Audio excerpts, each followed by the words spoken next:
Don't cry for me, Argentina. It's Tuesday Club 10. Well, I was going to say it's 10:30. It's Tuesday Club, but it's 11 because the World Cup's on, and I had to have some dinner after the match. And what a match it was! What a massively disappointing game of football. I genuinely have been thinking for this entire tournament that France are just going to walk it. I kind of thought tonight was going to be the best defense against the best attack, but it was just so disappointing. I mean, how it must feel to be a fan of French football right now. Disappointment everywhere. I put a flutter on France to win. I didn't go each way. I was so convinced. Shows what I know. But tonight, the World Cup is down to 3.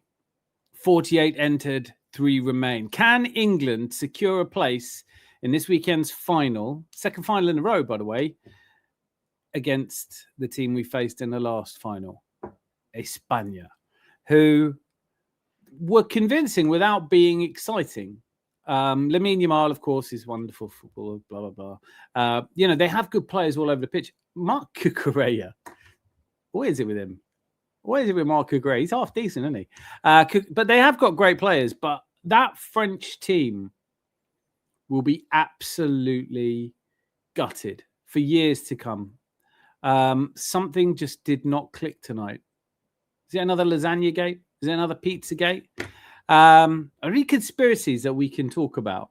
I was going to tonight, honestly, full disclosure, I was going to talk about how it's time to drop Harry Kane. I'm not going to do that because I suddenly thought it feels really unpatriotic. What I'm going to do instead is I'm just going to register the fact that he very rarely plays well in semi-finals and finals, tends to go missing a little bit like he did in the last match, and leave it at that. And just be like, if we go out because Harry Kane only touched the ball 28 times and didn't have a shot on target, I will point out that was entirely predictable based on every semi-final he's ever played before. But let's hope not. Let's not talk about that. Let's try and avoid the negatives. I know you're not all going to be supporting England. I know Rosie will, of course, support anyone but England, which is her right to do. And I am supporting England. I thought I transitioned. I thought I was French for this tournament. I was identified as French, but to be honest with you, you can't choose it, can you? I love England. I love so much about England, but the people I interact with on a daily basis, this is the country that looked after me, that educated me to a degree. Like, all right, to a degree. Not to a degree, more importantly. But this is the country that I grew up in and I feel hugely attached to. And I don't want to get into politics, and I don't want to get into the kind of things I've never seen before, which is the sort of social media memes and things which try and divide us across racial grounds and all of that. No, tomorrow is a unifying experience like it was when we won the Premier League and everybody came together in the streets of London. I can only imagine what the national spirit would be like if England can get past Argentina tomorrow. But Argentina, they're quite good. They're all right, aren't they? They're half decent. Thanks for being here with me. I'm excited. I am starting to feel a little bit nervous. Jose's absolutely right. I didn't realize I'd set the stream up for 11 o'clock tomorrow morning, which, actually I wouldn't mind doing some morning ones. It's just that I get paid to do something else at 11 o'clock in the morning, and maybe I'll take a day off one day and do one there. But live in 24 hours. We're live now, and I'm so glad you're here with me. Thanks, Jose. There goes my Tuesday night. We're here. It's okay. And then look, there's a comment from the Guna channel, who, as I understand it, is a very wise, very sensible person. He's saying, oops, it's okay now. And teach me to set up a stream in a hurry. Yeah. After coming back from a run and sitting down to watch the second half, I only caught the second half. I listened to the first half while I was out. You've got to do these things. You can't just sit on a sofa all the time. England, Mortlake, Texas, wonderful to see, sir. England beat Argentina, please. Argentina. What do you think will happen, Mortlake, Texas? Do you think we will? I also want to get into this conversation around Tommy Tuchel. I am ready to admit I was wrong about him. I think he might be just what we need as an England manager. And there's been a lot made of the potential hostility between him and Jude Bellingham. But sometimes that's what it takes. Sometimes your coach has to put like some antagonism into it. Guys like Jude Bellingham are all too used to being told how great they are. Jude Bellingham knows full well how great he is. He's the all-round midfielder. He's a generational talent. Doesn't hurt to have a guy in the changing room when you get back in there pointing out what didn't go well. And I'm sure that Tommy Tuchel didn't have a lot to say about Bellingham's performance, but there were one or two others. Don't cry for me, Argentina. I bet I get copyright strike for that now because it's so beautiful. People will think Madonna was on, but it wasn't. It was I, not Elaine Page or Madonna, because we're coming to beat the star out of you.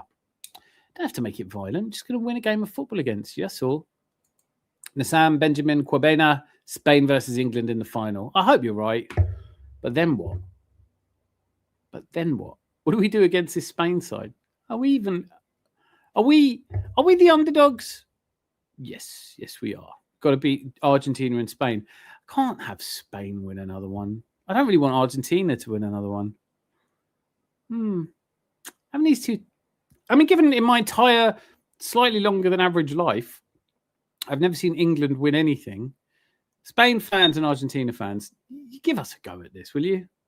Evening, landlord. I'll have a pint of frogs go missing and a packet of just as Kane does when he has a semi, please. Now. Kabasics, excellent. Hello, says Gary. Harry Kane complaint logged, message on the way to the German in charge. I'm going to say it. I would drop Harry Kane for tomorrow. He'd be on the bench. I'm not saying I'd send him home, but he does. That Mexico was an outstanding game. His goals against Dr. Congo were outstanding. He is an outstanding player, and I'm not critical of people. Look, let me put it this way. I know I couldn't do what he does, but I do think that he feels the pressure in the big games. He has at least now scored in a final, but semis are not great for him. Quarterfinals and semis are not great for him. Bloody hell, France shat the bed. That wasn't on my bingo card, nor mine, Jack. Great to see you. I absolutely did not see that coming. Even when, I was out running, I got back in time for the end of the first half because there were like 6 minutes of injury time. When I got back, even then, having looked at they had an XG of 0.03 or something. And I thought, yeah, but it's France. They're so good, they'll come back into it. Never got going, did they? Never got going. DWTT, Gary, still your fault. I always felt there was going to be a twist in the expectations of France as champions in waiting. I didn't. I get what you're saying, because it's always that kind of feeling of, is it possible? Yeah, what about Mikel Merino, Martin Zubimendi, David Raya in the final? Mikel Merino not even needed tonight. How cool would it have been if he'd come on? Shall we also talk about William Saliba? All the Gluminati going, Arteta's ruined him by making him play football. Yeah, but Deschamps must be the same as Arteta then, because he played him in every game. England fan, come on, Lucky Singh, great to see you. England.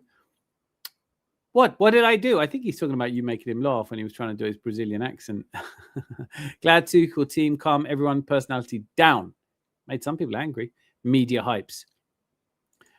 Dan, you were really wearing Le Bleu today. I know. I have identified as French for some time, but now I'm England again. No, it would be great if you could just. It's always been England. It's been England as long as I can remember, as old as I am. It's always been England. Brian Robson getting injured in 82, Hand of God in 86, Waddle and Piercy missing penalties in 90, not making it to 94 and having to watch and find teams to support. I was Ireland for a bit. 98, Beckham sending off. 2002, Beckham scores against Argentina. We've got some form against Argentina. Someone in the comments will tell me how many times we played them and how. I say we put Dan Burn. I just want to see Dan Burn marking Messi. What is the height difference? I watched, I don't know if it was AI or not. I have a feeling it must have been, because I saw Lionel Messi playing basketball with Shaq O'Neal. Someone else see that? That's got to be AI. But when you look at it, you go, they're not the same species, are they? I mean, Shaq O'Neal is a magnificent giant of a man, and Lionel Messi is wee tiny wee man. You know, making me laugh. I know, don't do that. He hasn't laughed in years. Argentina are masters of the dark arts. Good. We want that. We want them.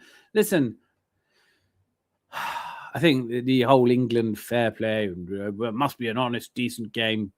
Yeah. Listen, we got an assist from a cable wire on the weekend, so I'll take anything. Which why I climb all hypes down outside world. We want more other players. Jed Spence was outstanding. Are you going to use this another episode of desperately pleading for players to come to Man United? Because you've got no pull. I think we discussed this. Zanzi Barbarian, wasn't me. I didn't see it. Didn't do anything. I like Kane, Rashford looking more of us perform. Can't just be Jude Bellingham goals. I don't care. At this point, let Jude Bellingham score the only goal tomorrow and the only goal on Sunday. And oh my God, if England, do you know what? I will make this pledge. If England are in the third place playoff, I'm doing a watch along. I'm doing a watch along because it's such a meaningless, shitty game. I remember the third place playoff against Italy in 1990. Boring. No one gives a shit. It's over. You can't win from there. Hit the likes, people. This is a good point. Someone else said this on a stream I was watching. It is uncanny how if I don't ask for people to hit the likes, or Mort Licky or one of you absolutely legends and regulars don't ask, people don't do it as much. That's mental. I'm talking to you, by the way. If you haven't clicked like yet, you're sitting there going, something I always usually do. What is it? You just press the like. It's free. And actually, if you lean in really close, you can smell it. It smells a little bit like chocolate. That's not chocolate. Okay, so German has replied, good point, but I'm not dropping Kane. Do you think he might? I think he might. Harry Kane. Harry Kane. Are you serious? Have you guys not been able to hear me this whole time? Audio not working. Hello. No, it's working. Don't lie to me. Jed Spence, Nico Riley, Rashford, Gordon. Start. Audio not working, Dan? Audio is working. What do you mean? We all speak in Cross-Art England. Charles, your audio's not working. Yeah, you have to turn the volume up. Hit like and the volume comes up automatically. I think Tuchel and Jude, behind closed doors, will realise it was a misunderstanding. It's the mentality of champions not to get caught up into it. Jack, do you know what? We all know what happened, right? Unscrupulous journalists were like, did you hear? Thomas Tuchel said you smell of poos and wheeze. Did he? Well, I don't smell of poos and wheeze. Oh, so you're saying he's a liar? No, but he obviously hasn't played out there in that kind of heat. Tuchel, do you see Bellingham said you were a bit of a twat? Like, stop goading these people into disagreeing with each other. And apart from anything, exactly, I think they go in the dressing room. I don't think Jude Bellingham. I don't think Jude Bellingham gives a hot fuck what Tuchel says. I don't think they have to like each other either, by the way. They all want the same thing. And Thomas Tuchel, love him or hate him, and I've had my doubts. That's fair to say. But love him or hate him, first tournament as England manager gets us to a semi-final. And if he gets us to a final, well, 60 years... Lots have tried. Bobby Robson got us close, but for those penalties, Pop and Chris Waddle. We want more from everybody else. Right, okay. That is the kind of modern thing, isn't it? I want more from everybody else has to try harder. I'm going to sit here and complain about everything. Mr. Tom Talks Wrestling. It is an honour, a privilege, and a pleasure. Almost everything has something to do with Leeds United. Mr. Tom, that's my name. That name again is Mr. Tom. I can't help it, but I'm sitting here thinking, what would... I'm not playing that bit. Fantastic to see you. Okay, Zanzi, we'll be back. Well, you're scared of Charles. Don't go, Charles. I thought Marino did come on in second half. Did he? I wasn't watching by then. I was already planning my dinner at that point. David planning that crazy volley against Belgium. Oh, that spinning volley. Let's talk about some of your favourite England moments. That's up there. That is up there. Proud. Some guys focused getting Julian down. Julian? Jack Swagger. Mike came on in the 78th minute, but Mick came on in the 78th minute, but he sat back and helped the defence. See, I didn't even notice that. Thanks, Ans. I remember seeing him. That's all right. France fell apart without Saliba, and they had no creativity coming up the midfield to feed Mbappe and Dembele on top. It just felt like a very Gallic shrug. Hi, William, by the way. Great to see you. It felt like a very Gallic shrug of a game, didn't it? It felt like, okay, the final will be another 3 days. I don't want to play in the final. Fuck it. That's what it felt like. I'm sure it wasn't that. Poor old Kylian Mbappe. He'll have others, though. Jesus, I forgot I had an ice cream here. Okay. You're all going to have to watch me eat ice cream. I'm going to send out do you know what? I've got 2.5 minutes. I'll get through the rest of your comments. I have been able to hear you, bro. Thank you, Jack. And Leeds. And now for Tuesday Club, the song that covers up the fact I wanted to eat an ice cream.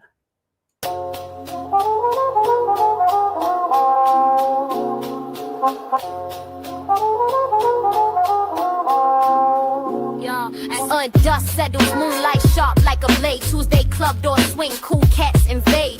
Rosie at the helm, a queen with no crown. Snaps fingers once the whole room quiets down.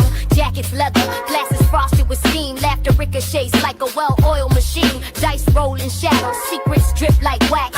Stylish assassins, no need to relax. Tuesday nights where the ice don't melt. Every word spoken, every vibe felt. Rosie rules, no fools, no scrub. This ain't no party, it's the Tuesday Club. Tuesday nights where the ice don't melt. Every word spoken, every vibe felt. Rosie rules, no fools, no scrub. This ain't no party, it's the Tuesday Club. Corners dim where the whispers spark flames. Stories unravel, but nobody names names. Vinyl spins and beats bounce off the walls. Saxophone crying like the street light calls. The regulars know it's not just the scene. It's a haven for the sharp, the slick, the serene.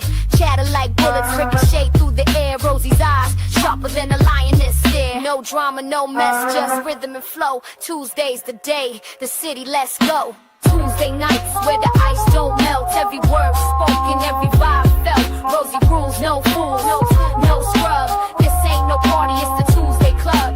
Tuesday nights where the ice don't melt. Every word spoken, every vibe felt. Rosie rules, no fools, no.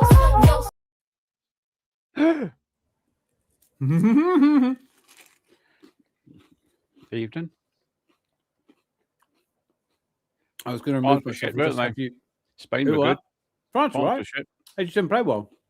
That can happen. If they play like that against us, they'll never win the final. No. The only thing which I don't like about Spain being in the final is their little left back, because I just find him he's good, but I just hate him. Why? Because he's just one of those. He's one of the most divisive characters in football. Yeah. I watched a game with my father-in-law. He doesn't like him because he dumped Brighton. Chelsea don't like him because he dumped Chelsea. Very soon Real Madrid won't like him. I'd have him at Arsenal. No, I just don't like him. Okay, well, it's good to know what you don't like. How do you feel about avocado? Oh, yeah, I like avocado. You weirdo. If France had a Leeds player, they might have won. My source, trust me, bro. Richard Andrews, good to see you, Dan. Disrespect Spain got from saying France would smash them. Well, that's 3 majors in a row. Spain have beat them Euros 2-1. Nations League. Nations League doesn't count now, does it? I don't know what happened. Who won the Nations League? Does anyone remember? I just don't care. Why does anyone? Yeah, but I take your point. Very well made. Second final in a row. Portugal did, I think, on penalties against Spain. But that's as far as I might know. Actually, you say that. I do remember it was quite a thrilling game, wasn't it? 5-4 or something. No, that was the game against France, apparently, because they were 4-0 up apparently against France and 5-1 up against them, and then it came back to 5-4.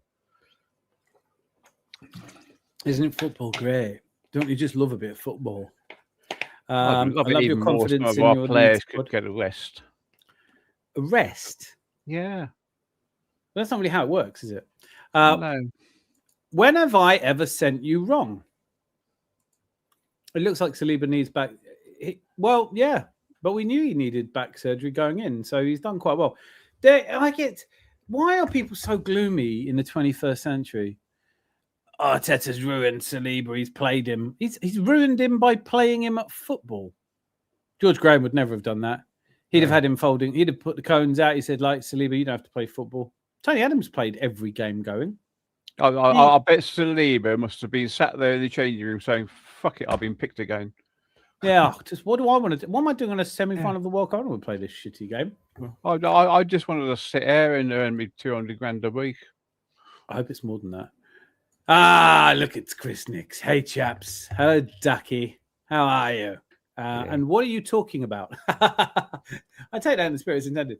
We're talking about England versus the Onion Bargies tomorrow. We're going to do them like we did in 82. I'll let you catch up. Yes, sir.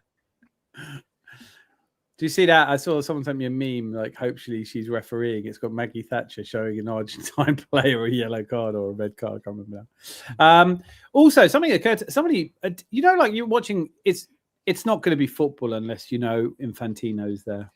You just have to have it, don't you? Just like something might be happening on the pitch. But let's quickly scan to see if Infantino's there. I saw today, because it's been a subject. I'm sure we've been discussing it up and down the country, all in our homes. In our household, it's often been discussed. How can he get to all these matches? Does he have a private jet? Yeah, damn Skippy has a private jet. But not only does he have a private jet, but he only stays to watch the first 20 minutes of matches. He doesn't stick around for the full match and he jumps on a plane. This guy can't even be bothered to watch 90 minutes of football. Crapcione. So I've introduced a little segment, boys and girls, ladies and gentlemen, a little segment for us, which is every day, every show, I'm going to be asking, what does Infantino feel like today? Here we are. Gianni, are you there? Today I feel gay. Why it's fun to be G-A-Y, G-A-Y. Why it's fun to be G-A-Y. That's Infantino, is it? Huh? That's Infantino. Yeah, Gianni Infantino. Have you been watching our World Cup figure? Well, no, because there's always this little bloke with a bald head and a beard. Like a little... Today I feel gay. G-A-Y. Why it's fun to be. Not that one, though. Huh? Not that one. That's Gianni Infantino. What do you want me to do? Yeah, no, I believe you, but every time the camera sort of zooms in on him, I think they're zooming on the person sitting next to him or behind him who's got this little goatee beard. Zandy, you know how I feel about your recreational drug use. I welcome it.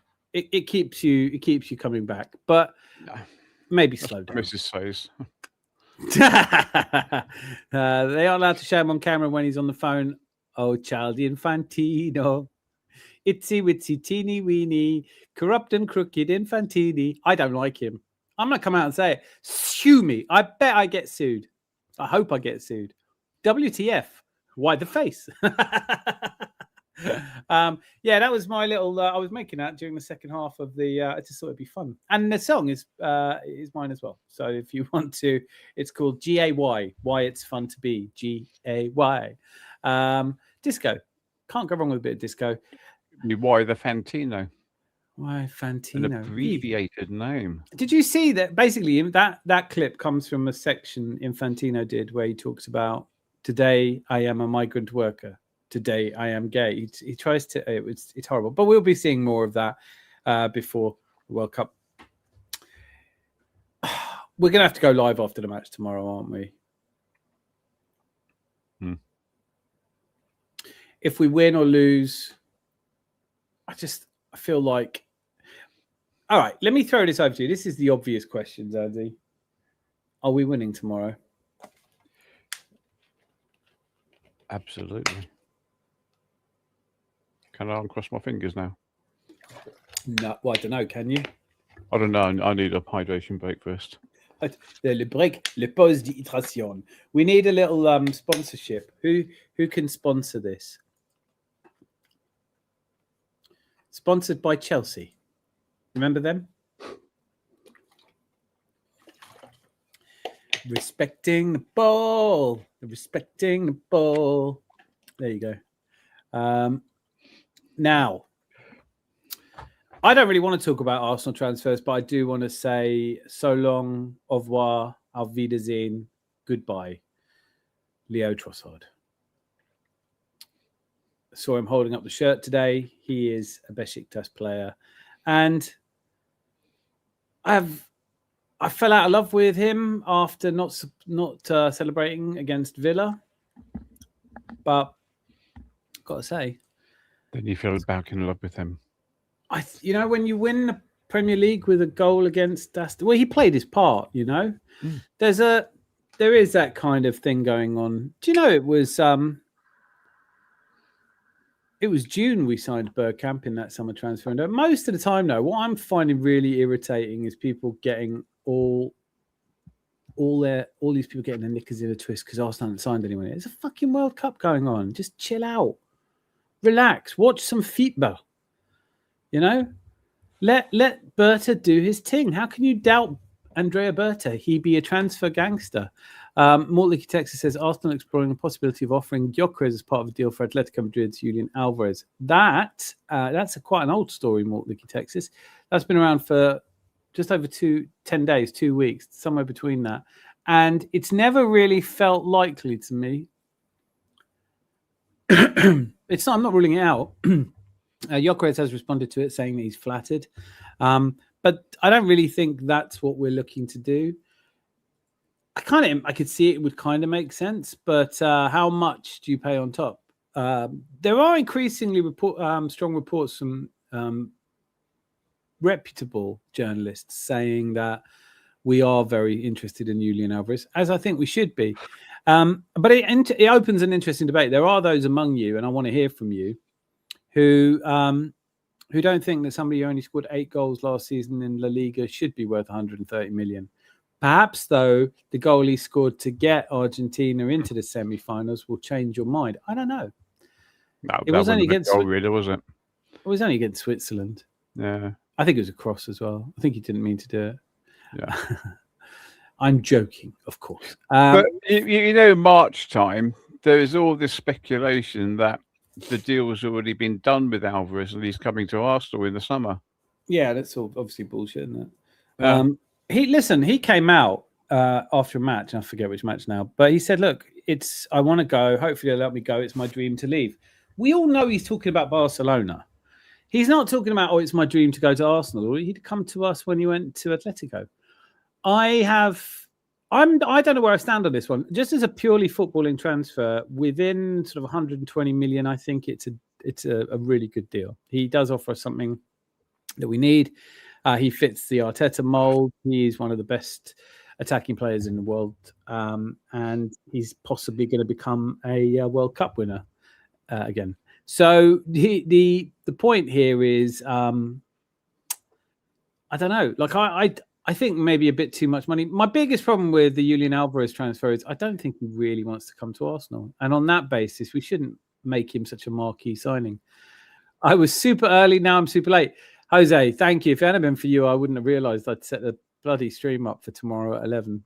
And then I changed it tomorrow night at 11. And now here we are. And thank you for all being here. I don't know how you do it. You're all legends. Boston AFC, Hand of Arsenal posted a very detailed transfer update. Check it out if you haven't already. I haven't. Can you maybe give us a bit of an insight? Did anyone else see it? Who wants to give us a bit of an insight? I don't want to reach for Twitter. Well, I'm desperately trying to entertain the masses. Zanzi will now tell us a joke. Once this tournament is concluded, our transfer business will pick up. I'm not worried or fussed about lack of action. I think it's just a thing, isn't it? There is a point. Like I felt this very strongly for a long time. All these people that are moaning, miserable, grumpy bastards. That's just their nature. And well, of course I'm miserable. We haven't won a league in 21 years, and then you win a league, and they go, well, of course I'm miserable. Everything isn't exactly the way I want it to be all the time. And you think, oh, you're just a miserable bastard. Like what? Like, why do I care? I turned on the YouTube, and up pops. I think it was a Forever Arsenal, but it's like 4 blokes sitting there like, Arsenal still haven't done any business in the transfer window, right?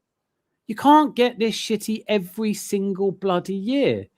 Last year, we signed Madueke. That means we're not signing Gyökeres. And we signed Gyökeres. Well, yeah. But I mean, I'm still angry about something. I just haven't worked out what it is yet. That's it. We signed Gyökeres, so that means we're not going to get Eze. Oh, yeah. we got him. He got everyone that everyone wanted last year. Yeah.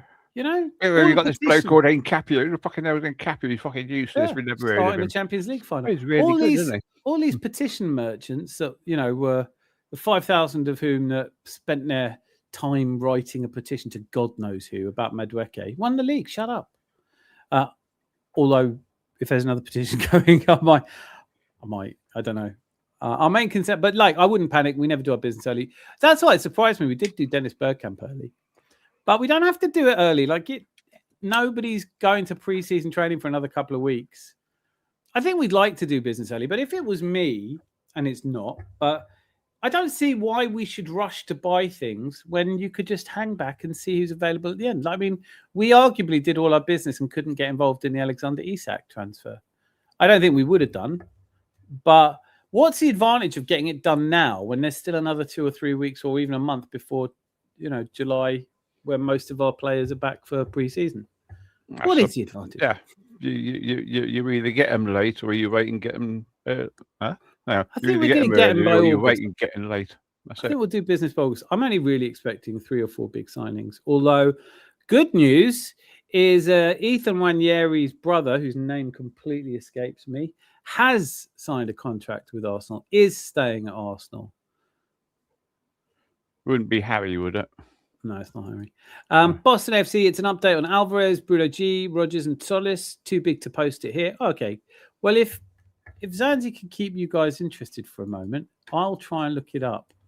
Oh. Matron. Do you want me to speak Portuguese?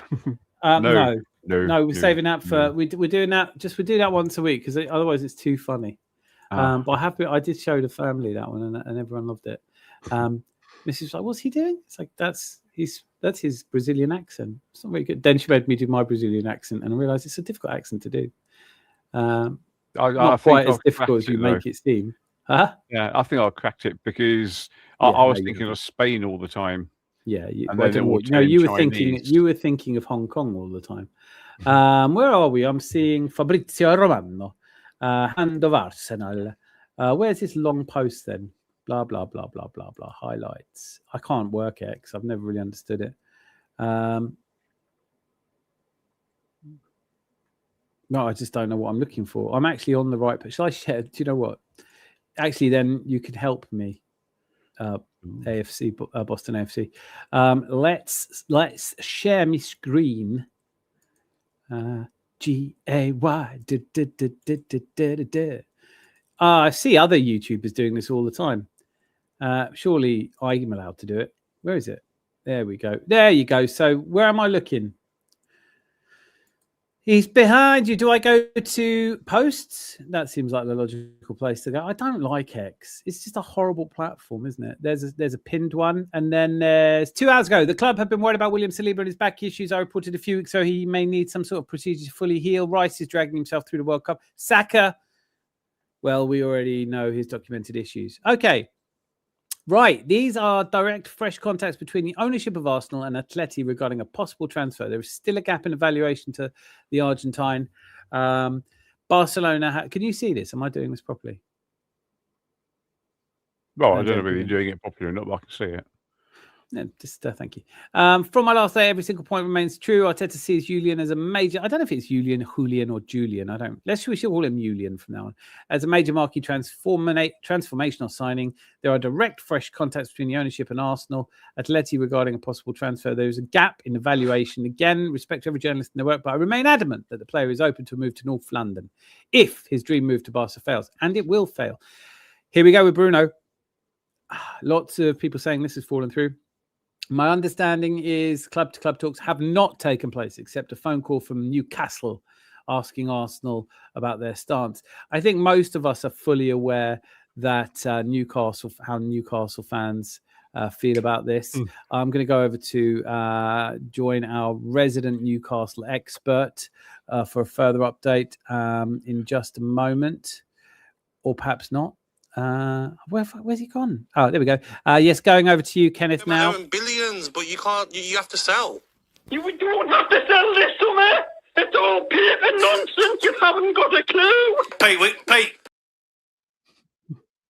So I don't think they have to sell Bruno. That's the word I'm hearing.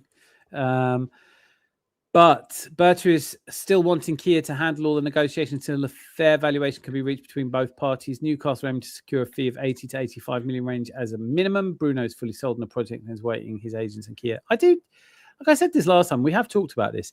Surely we're guilty of tapping him up. That can't be right, can it? That we've talked to him and already decided that he wants to join us. It's a little bit like, first you have to ask for his hand from the father. But Bruno is fully sold on the project. I can believe that. Rogers. Currently, I'm not obliged to update on this current file. When I can, I'll be sure to explain things in detail. People at Arsenal maintain he's a top target for the winger central attacker role. For now, all I can say is Spurs showed some interest. But as of today, Morgan's focus is Arsenal if a deal can be agreed. Spurs showed some interest. Ooh, that'll have them quaking in their little booties. I tell you who always gives us a very sensible take on these things. I'm just going to go through this as well. And I am, you know what? I'm somewhat upset about Leo going, but it had to happen. And what a time to go, eh? What a great time. What a great time for Leo to go. Ooh. Thank you. Thank you, Leo. Thank you very much for the Premier League title. Thank you. It cost us 7 million net in the end. Sold him for 13 million, bought him for 20 or something like that. That's not bad, is it?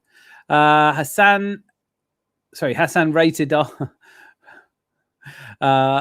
Norgard can play the centre back. He does it for his country. What, instead of Saliba? Hey, I don't think we're there yet. That one. Gotcha. Thank you, Boston. Julian, as in the J, will be pronounced as an H. Julian Alvarez. So that means his name is Jassan then? No, because in English... See, no, the question is really, do I pronounce it as an English person would pronounce it, or as a German person pronounce it, or as a Spanish person pronounce it? Well, since I'm not Spanish, he's Julian Alvarez. So the bird brains want payback for the Eze deal. Oh, mate. It must have been cold there in our shadow. Hassan's fine. Thank you. Thank you so much. Great to see you, Hassan. Hope you've clicked like. Clock enders would have to be proved that someone connected with the club contacted Guimaraes directly in an attempt to convince him to join without following correct procedures. Is that what it is? That makes sense, actually. That does make sense, because if we've contacted an agent who's contacted him and he's said to that agent, yo, if we're doing this all Chinese whispers, it does make sense. And apart from anything, look, tapping up has always happened, even if it shouldn't do. Oh, Danny boy, the pipes. Hello. Who's this? Gary? Gary, is that you? Gary Curtains. Dun, dun, dun, dun, dun. Hello. He's making me laugh again. Lindsay. He has a beautiful smile. Hello, everybody in the chat. Good to see you, sir. Hello. I'm going to do this, see if we can't do this. Look, let's have that. That's what I want to be in the Gary Zanzi sandwich. What's happening? I've messed everything up. Yeah. The Gary Zanzi sandwich. Gary Zanzi sandwich. Hold on, rye. On rye. I'm close to his curtains now. I know. That's why I wanted to move you, but I can't move you. It's not letting me move. Oh, there we go. All is well again. Great to see you, Gary. How are you? Doing good. You're cheering on the England tomorrow, no doubt. Jawohl. Yes, sir. Yeah. It's the homeland. That's it. It's not my, but I feel really decidedly patriotic about England. But I don't really do patriotism. I don't really believe in such things as countries, but I love the people of these isles and their humour. And, you know, the country that gave you Boaty McBoatface and Count Binface and other faces, Monty Python, Winston Churchill, you know, all of that. I love England. And I just want us all to come together and celebrate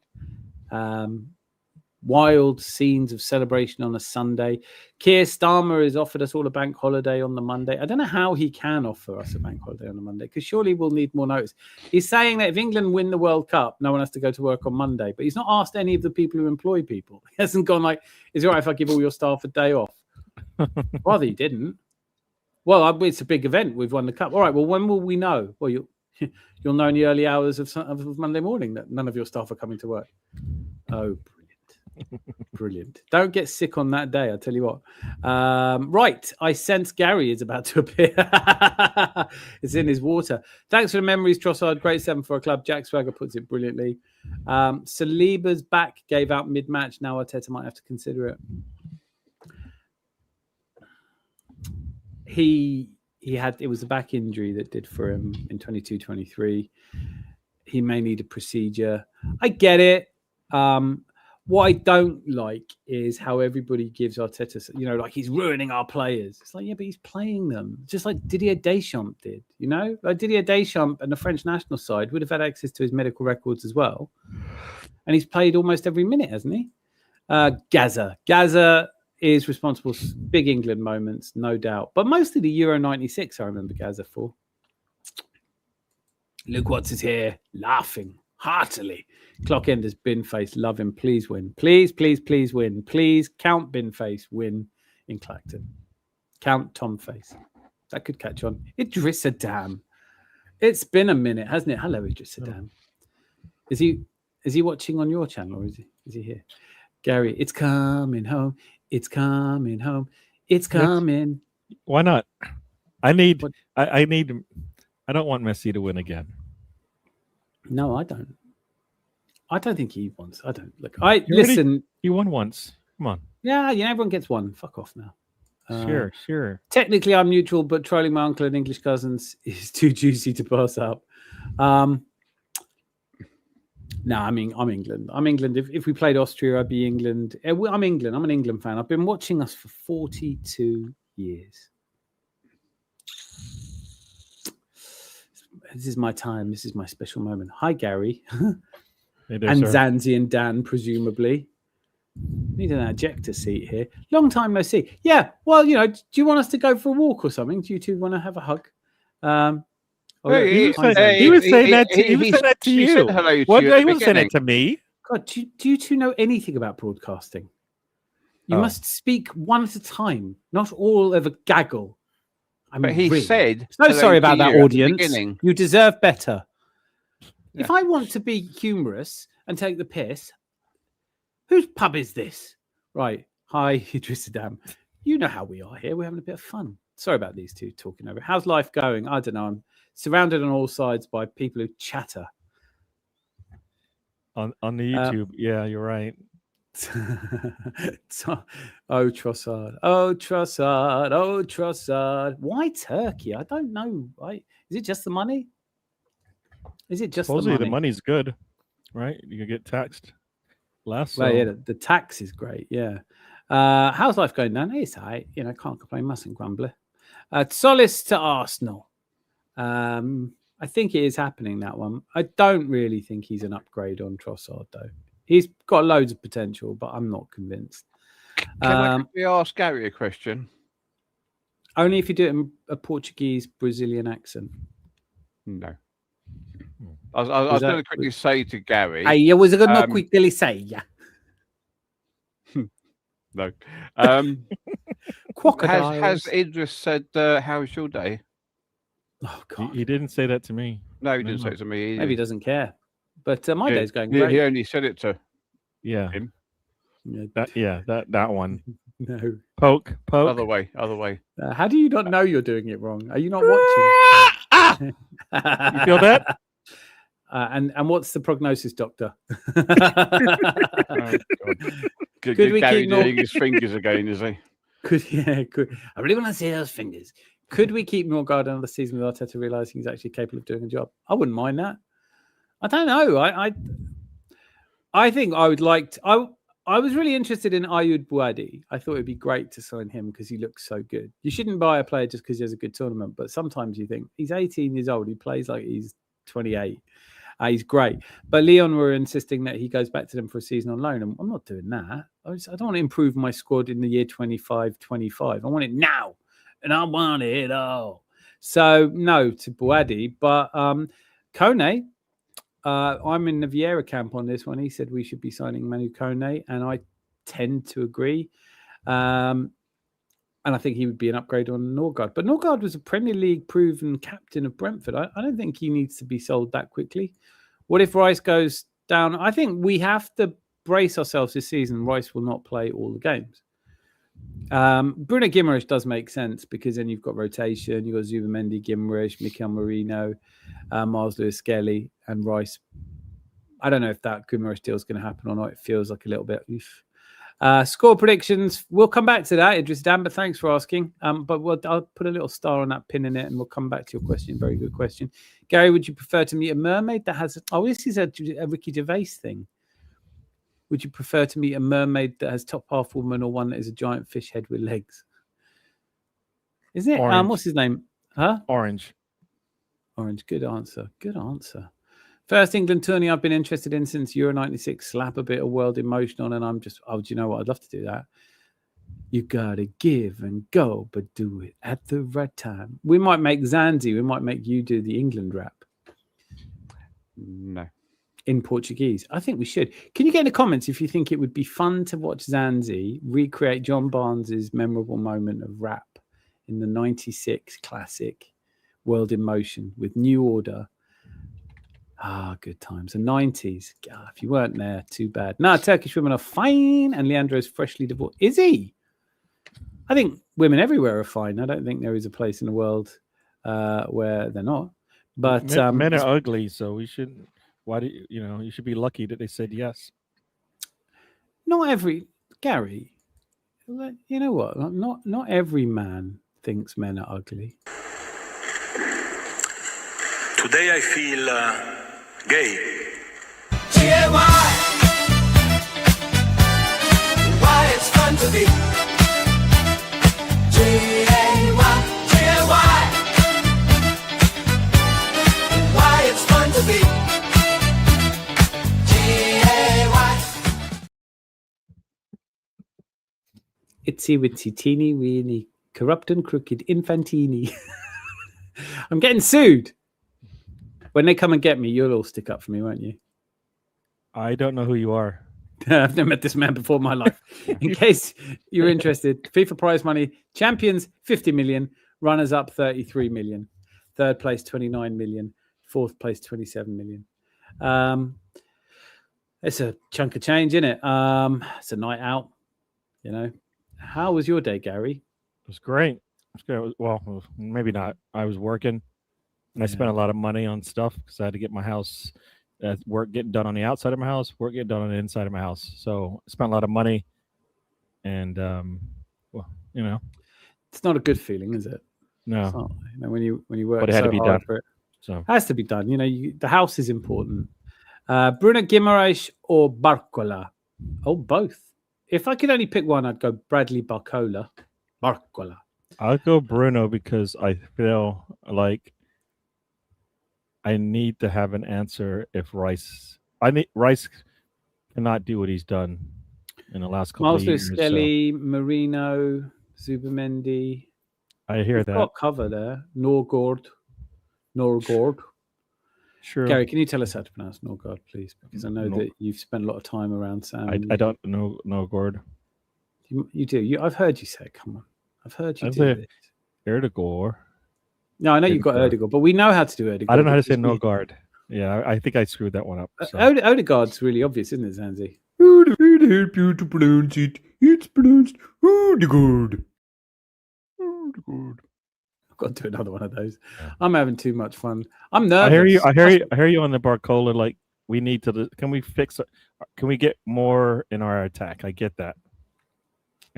Well, we've lost. I mean, it's like for like, isn't it? Trossard goes, Barcola comes in. You've got to bring someone in. You can't let Trossard go for nothing. Very true. We are buying a left winger. We're buying somebody who can play on the left. Because Christos Tollis, everyone's like, oh, he's good. It's like, no, he will be good. I'll take that. But he's not good now. Yeah. He played for Norwich and did fuck all. Martin Zubimendi, 0 minutes at the World Cup. No, hang on. I think didn't he come on for a few minutes? I know it was only a couple of minutes, but yeah, but that's okay. It's not easy to get into a Spain team. Martin Zubimendi, I take your point though. It is weird that he won them Euros. He did his job, you know. Yeah, mate, he was brilliant in that final. I hate to say it. I absolutely. Oh, great! Rodri's going off. Oh, oh god, he's as good as Rodri. Great. US team got 16 million. That works out almost 250 grand a player as per the New York Times. It's not a lot of money. That's a week's wages for. Did you hear about that? I don't know about what. The US men's team and the US women's team in the World Cups have to share their winnings.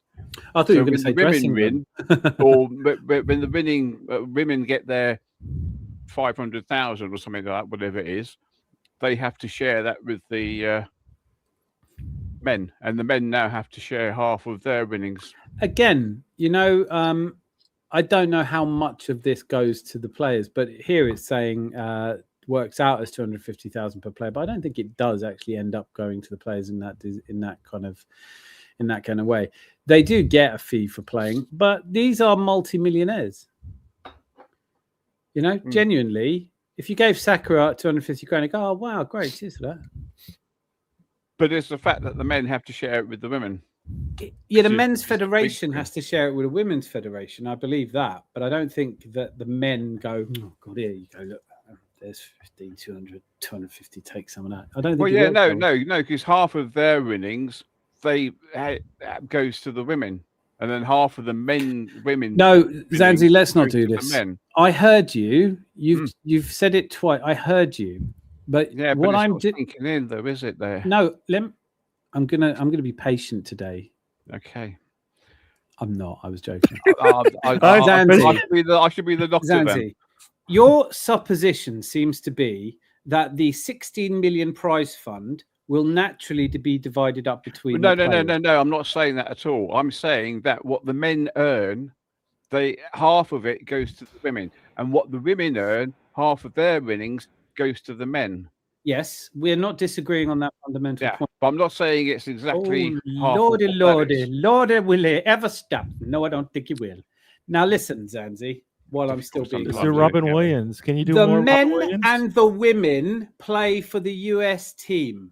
The US team collects the money and it takes that money and invests it in the sport.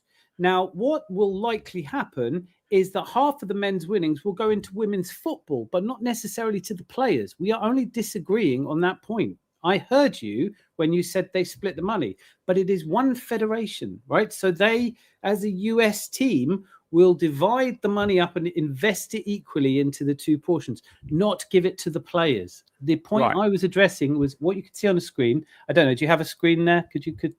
Yeah. So the US team got 60 million. That works out as 250,000 per player. And I'm saying, I don't think it does. I don't think any of the players, men or women, will collect 250,000. And when you said that the men will have to give half of their money to the women, it felt like you were saying that a player would get 250 and then he'd have to give 125 to the women, which is absolutely not how this works. We all agreed now. But what I'm saying is that whatever the men earned per individual. I've said that. I know, but it doesn't sink in, does it? Well, you're okay. Let's start again. We could do this. You're saying what the men earned, right? So in this sense, you're not using a collective noun to explain that the men's team. You're acting as if the prize money is disseminated to the individuals in the team. That's what you're saying. You're saying that the men earn something and they do not earn a percentage of the winnings. None of the national teams do. The national team will take the money and reinvest it into the infrastructure of the sport. So even if England win, they don't get 250 grand per person. So the men collectively will split the money with the women collectively, but each player will not be out of pocket because each player will not have received any of that money. Is that clear? Yes, but that's not what they said. I don't know who you're listening to, but you're not listening to me. And Oh, I think am. But the only thing that makes any what- sense now at all, you know what's coming. Nice boy, but doesn't listen to a word you say. So, if we may move on, there are enough people here that we could just skip past that. Do you see the news about Jurassic Park? Sam Neill, rest in peace. Yeah. Keep Rice for the Prem and UCL games. That's the way to manage him at this point. I think he just needs a break, and probably a fairly long one at that. I don't know. Gary, you were talking about the best way to play Saka back from injury is not necessarily to completely rest him. I know every injury is different. I think we're talking about Rice is fatigued at this point. Yeah. No, my understanding in regards to Saka is resting isn't going to get him back playing football. Playing 90 minutes is going to basically stunt the recovery. But he can, the way they're managing his minutes is, my understanding is that is how you're supposed to get him back into football, back into form, where he can eventually play 90. And I think that is what Tuchel has done. As you said, Rice isn't necessarily an injury. It probably is now, but in regard, it's more about. But they're still not saying it's he needs rest. They're saying that he was resting in bed because he got a bug. I don't know. I would guess at a certain point after 5 years of playing 60 games a season, he's going to probably need a bit of a rest. I think Zanzi should do the Barnes wrap. I think so too. In fact, I'm going to suggest that very strongly indeed. And either Zanzi will do it or AI will do it as Zanzi, and it's up to you. You know, no one will know the difference. Oh, that's nasty. Good nasty. Lol. Rice is running on fumes. We need Bruno G. I don't really know if we do need Bruno G, honestly.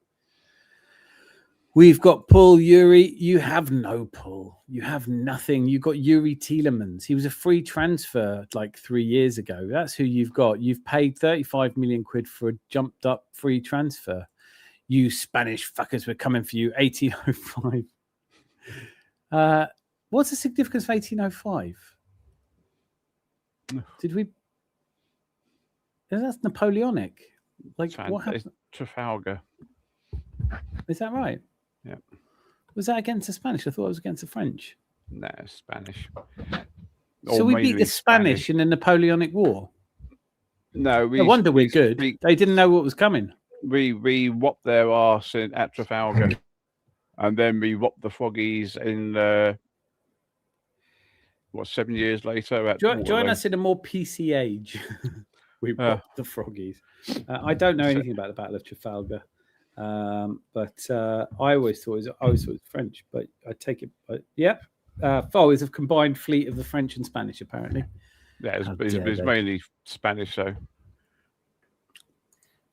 I wouldn't say we just went in there and whooped their arse, and half of their fleet surrendered, and the other half just went back to whatever port they came out of with their tails. Whenever they do Greatest Britons of all time, the Churchill always goes surprisingly high for a man who slept in and drank 2 whiskeys before work and during work.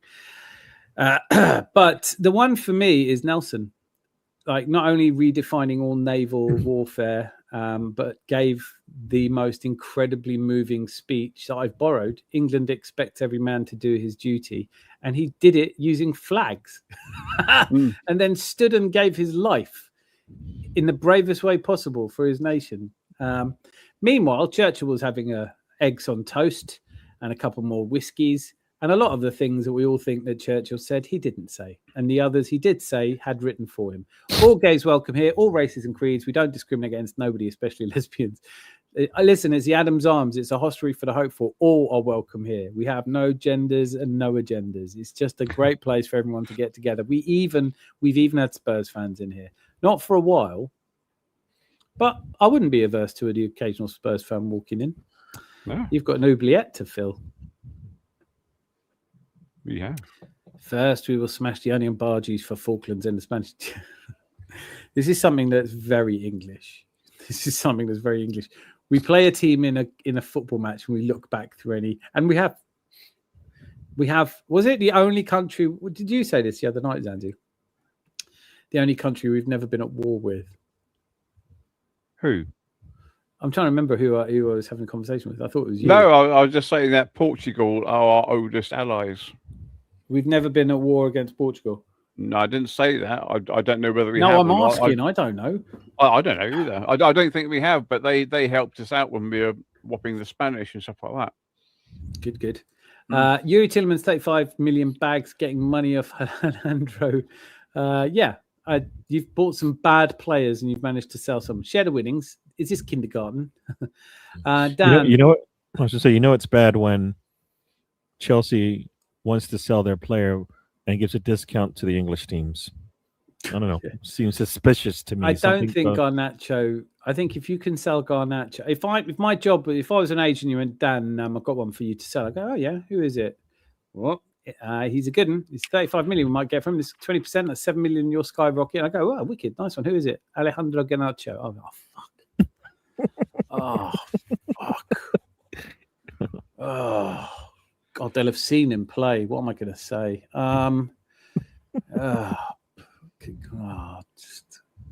No, I've got nothing. Wait a minute. Chelsea are interested. Shut up. There's a football fellow, his name, and the papers tell us he's in the Hall of Fame. Wherever he goes, he'll be at all the rage because he's a new sensation of the age, the millet. Beautifully poetic. United fans waiting on Tchouaméni and Anderson and end up with Santos and Yuri Tillemans. Oh, we are so back. It's funny. I'll share my vegetable with the women's team. For now. That was actually a decent southern accent, not bad. Lade. Solis, it's not as good as Zanzi's Brazilian, but he's being a bit coy tonight. He's being a bit like... You can hold him back. That guy. Come on, share the world. Share with your You friend. are the world. Come on. Share. Zanzi. Don't say crocodiles. That floored me last time. No. Crocodiles. Yes, Tchouaméni had bad performance, but he recovers from injury. I don't think there was a good... Was there a France player tonight had a good performance?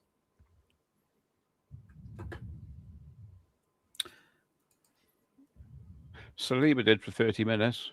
Oof, I didn't. All I heard, I got my phone lit up and lots of people saying, "Oh, Saliba's gone off injured." I think one of the messages was from you saying, "Never mind, Deschamps, it's us." I think we have to expect Saliba, Saka, Rice. Gary's doing what now? Go, Gary, speak. Don't listen to him. You don't have to speak. You're just here for you're listen to Zanzi and I, but look at Gary. That's the way to do this show. Can't Gary and Zanzi? Gary know he's muted himself. No, I was doing that on purpose. Oh, Zanzi, don't you know how this works? Here. We scripted this the other day. Yeah, no. Not in a script. Did he not read the script? Then? I think we're going to have to get you just to do the no duet on the Anfield rap. The England rap. Waterloo, Nelson, Trafalgar. So Nelson wasn't Trafalgar then? Oh. Sorry. I remember 1986 in the World Cup, but 1805 is just... Right. They need to make a film of it. Churchill killed millions of Indians. I know. I'm not a fan. I must say. I thought, let's not do that now. But I really don't like that Winston Churchill is so loved by everyone when he's a bit of a mass murdering racist bastard. But that's just me. You might have your own views. Arsenal, Villa, Brighton, Manchester United. Churchill didn't kill millions of Indians. Okay, I'm not doing this now. No, I'm not doing this conversation now. Definitely not doing it now. Have you at least heard the argument to support the idea that he let them die? And did you ever hear his comments on the subject? And if they aren't a little bit dissatisfying to you, we could always have a separate conversation about it. But yeah, he has some blood on his hands there. We happy buy all gems. We buy any spare. We buy any spare. What is the expectation for Arsenal next year? Probably win the World Cup. Maybe sack Arteta at last and really get ahead where we need to be. My expectation for Arsenal next year is that the fans are still going to be miserable bastards. Still going to be like, nothing's good enough. Everyone should go. It's awful. Nothing makes us happy. But on the pitch, I think we could win the league. Happy with it. Lol. My mini eggplant. That's not logic. Had absolutely no business in the Falklands or Churchill. I've never been in Churchill. If England win this World Cup, we have Eze, Rice, Noni, and do you know what? It was the it's when you take two Arsenal players off and put two Arsenal players on. I'm fairly sure I can say that's never happened in an Arsenal game before. Against Norway, when Rice and Noni came off and Saka and Eze came on, that's never happened before. I don't think we've ever had 4 players in a World Cup squad, so I'm pretty sure it couldn't have happened, but that was quite special. Nelson was Trafalgar and he didn't finish the match. Nelson was Trafalgar. Yeah, because that would make sense from him being in Trafalgar Square, wouldn't it? Yes. So why am I getting confused? What were we talking about? You said, wasn't Nelson at Waterloo? Oh, sorry. Yeah, that's Wellington. No, of course. No, Trafalgar is the naval battle, though, isn't it? Yeah, on boats. Yes. Yes. Well, I know what naval is. Chelsea has better PR than Hitler, just saying. Yes, he does. It's his, and probably deserves better PR than Hitler, let's be fair. It's his bloody fault what's going on in the Middle East. The Millet, our top 5 or 4. Arsenal pushing title. Need a second channel, Danny, after dark. I do need a second channel. And it's called Unthink, but it's just, I have no time. Historically, Churchill was himself a bit of a neo-Nazi, just wasn't the sadist Adolf Hitler was. I don't know if we're stepping into a slightly bigger subject than this football channel really was set up to discuss. But you never know. We might have an appetite for a discussion around it in the future. I'm only typing Pol Pot to see Gary's reaction. Gary, can you please give us a reaction? That's a good reaction from Gary. It's great. Like Gary, I like that. It's Pol Pot, everybody's favorite dictator. I remember Churchill, the dog. Ah, yes. Forced famines, diverting aid, letting millions of Indian starve, saying dirty Indians, they bred like rabbits, Indian soldiers getting third-class medical support whilst fighting for Britain. There is an appetite to discuss Winston Churchill. I have to say, this isn't going to be the time to do it, but I have heard all these things before. I am absolutely no expert in this. He made his name at the Battle of Nile. Did Nelson? Okay. No, that either. We don't take offense, Dan. UK culture, wonderful. Good. I think I love England. England accepted me. I was an illegal immigrant to England. Tommy Robinson is patriot. Tommy Robinson is patriot. I don't know what the point there is, but I don't understand it. Churchill played a huge role in shaping the modern Middle East during his tenure as colonial secretary in the 1920s. He oversaw the British mandate for Palestine. My granddad, on the Scottish side, he was in Palestine at the end of the war. Again, these are really big subjects, but there is a World Cup semi-final on tomorrow between us and the bloody Argentines. So if you want to talk about the Falklands, I'm there for that. What GTFO mad? What does that mean, Luke? What does that mean? Gary, you're our emissary for the young. What does that mean? I am not. I don't know what the kids are saying these days. They must be saying something. They're just texting it now. England, Argentina is a less interesting. I was get the out. Get the fuck out, mad. What? Get the fuck out, mad. I don't know. I have now said fuck 3 times, so that's demonetized. There's no money in this anymore. All right, guys, I was wondering what today's chat subject was.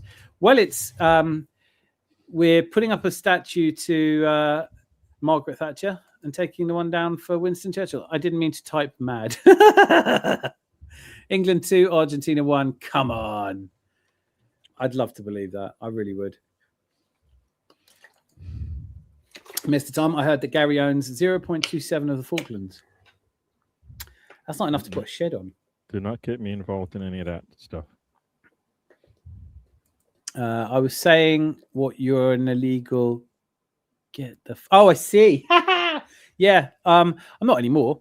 But pre-1983, I had no right to a British passport. They changed the law in 83. I'm so sorry, everyone. You're stuck with me now.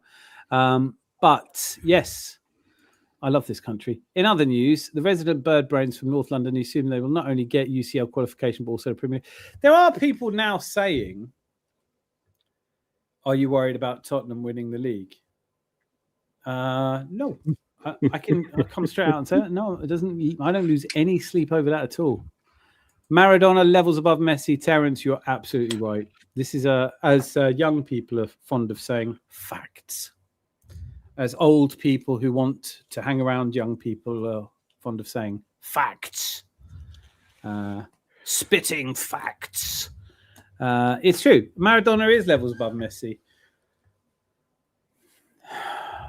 But you brought back horrible memories now of 1986 where the Argies, yeah, harsh. How many times has an Arsenal player won the league and the World Cup in the same year? I can think of at least 98 would have to be the last one before, wouldn't it? 2002. Who won the World Cup? Brazil won the World Cup in 2002. Was Gilberto Silva playing for Brazil when they... I'm sorry, I can't tell that. Possibly one then. Definitely two for France. Petit scored the third goal set up by Vieira. And now, of course, the England players will win the World Cup. Zanti, do you think we'll win the World Cup? It's a 1 in 3 shot, isn't it? Technically, no. Okay. But that doesn't really... I mean, even just explaining like the probabilities, I just wanted your opinion. Yeah, I'd love us to do it. Whether we will or not is a totally different matter. It is, and it's Gary, do you think we'll win it? Yes, sir. See? Why not? No, I think you're right. I think you've said it now. I believe you. I'm going to put the family fortune on it. And thanks for the tip. Tottenham win the league. When was the last time Tottenham won the league? 1961. Yeah. So if you think it's been a long wait as an England fan, just spare a thought for the shadow dwellers. Tottenham won the league. Tottenham won't win the league. Beg pardon. Oi, fact is my thing. Sorry. I won't be spitting mad fire. I want every country get back love cultures, no spit cause.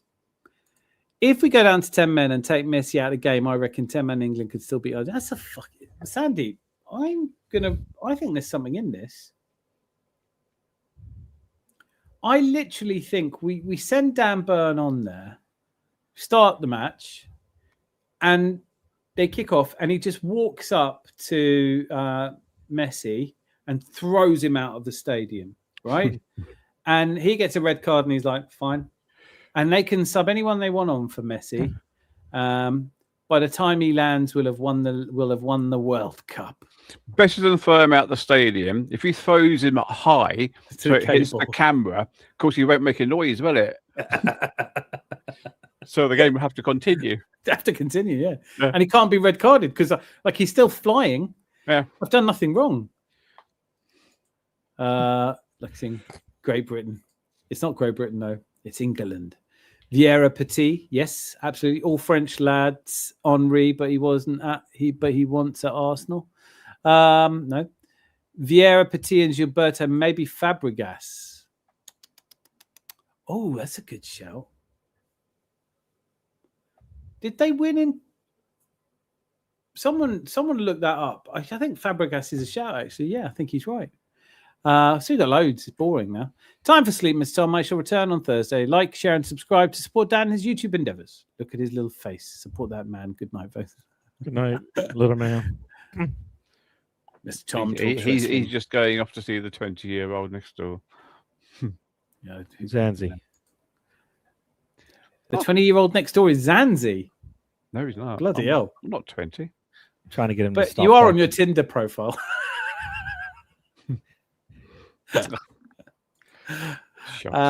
You have a good chance. This is probably the most balanced England squad I've seen in my lifetime. I cannot for the life of me understand the Dan Burn and Henderson selections, though. I think the Dan Burn selection is going to make perfect sense when he drop kicks Messi out of the stadium. That's what I'm saying. I do like that Thomas Tuchel. I'm starting to really rate Thomas Tuchel. And I didn't. But he's not a people person, is he? Let's be honest. Take care, Tom. Says Clock Enders. Messi, Julian Alvarez. I can't wait for an English player to land a good, hard, fair tackle on Messi. I don't need it to be fair. They will chop us down. George Eastham, England. Oh, I love this. Look at this. Terence Tibbs, you absolute legend. George Eastham for England, 1966. Manu Petit, France. Patrick Vieira, France. Cesc Fabregas, Spain in 2010. Yes, Per Mertesacker, of course. No, sorry. Yes. Okay, now, right. Okay, brilliant. But the original question was, has anyone ever won the World Cup and won the league at Arsenal? So Manu Petit and Patrick Vieira, yes. Cesc Fabregas, no. Per Mertesacker, no. Mesut Ozil, no. Lucas Podolski, no. And George Eastham, no. So there's only 2 on that list. That's mad, isn't it? Mm.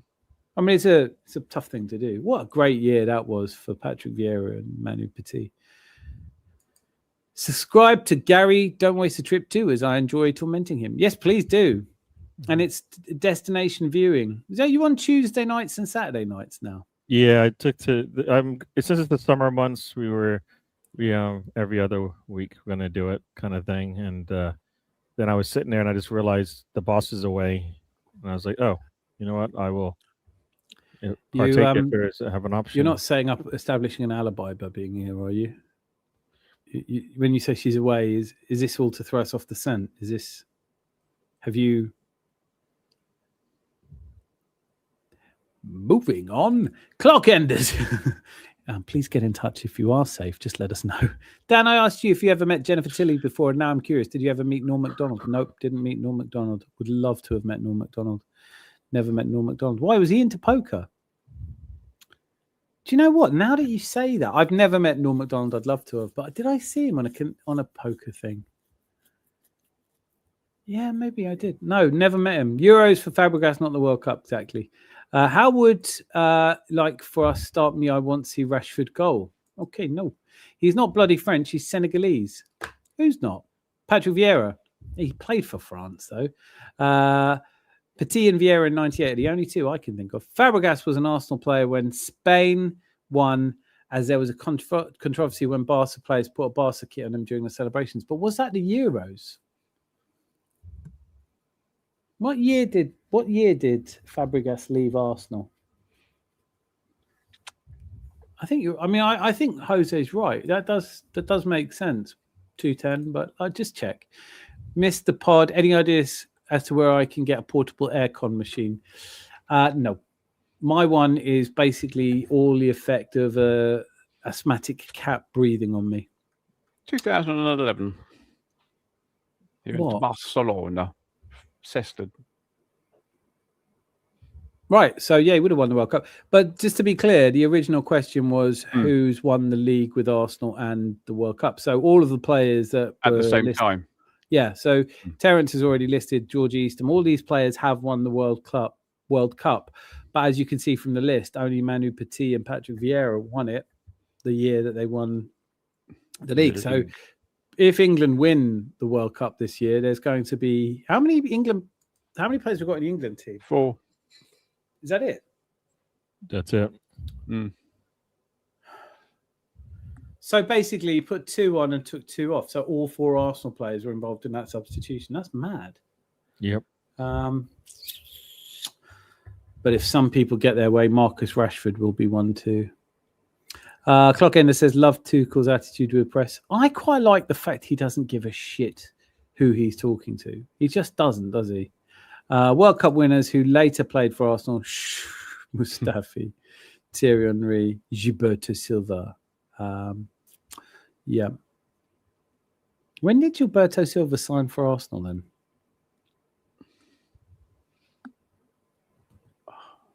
Because he would have been the one I thought was it. So when did we sign Gilberto? Was it 2003 or something?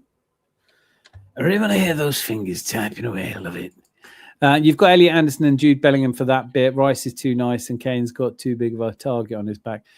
Do you know what? Fuck it. We've talked about Winston Churchill being a racist mass murderer. I think I can come out of my hidey hole and say drop Kane for the World Cup. I think more people will be upset with me for dropping Kane than that. But let's drop Kane. 2002. We signed Gilberto Silva after he won the World Cup. Did we sign? So we do sign him in summer of 2002. Is that what you're saying? I assume so. Yeah. Yeah. So just after he won was the World at Cup. Atletico Mineiro. So he would have not won the league with Arsenal, but he would have joined a league-winning team. So yeah, that makes sense.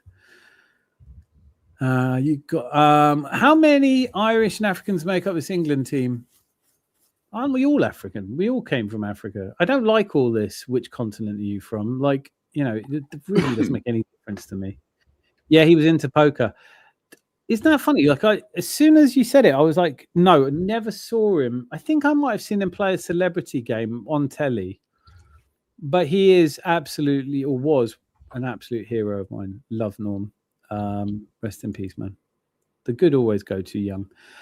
We're all still here. After France getting spanked, Gunners winning the Premier League after 23 years, the Knicks winning after 53 years. England can do this. We have the personnel. Do you know what? There's a better than average chance, isn't there? We have to do a 0.5 multiplied by 0.5. So it's we have a 1 in, if you take two 50-50s, you get a quarter. So we have a 1 in 4 chance. Probability is weird like that. If we sign Rodgers, I don't know if I want Rodgers.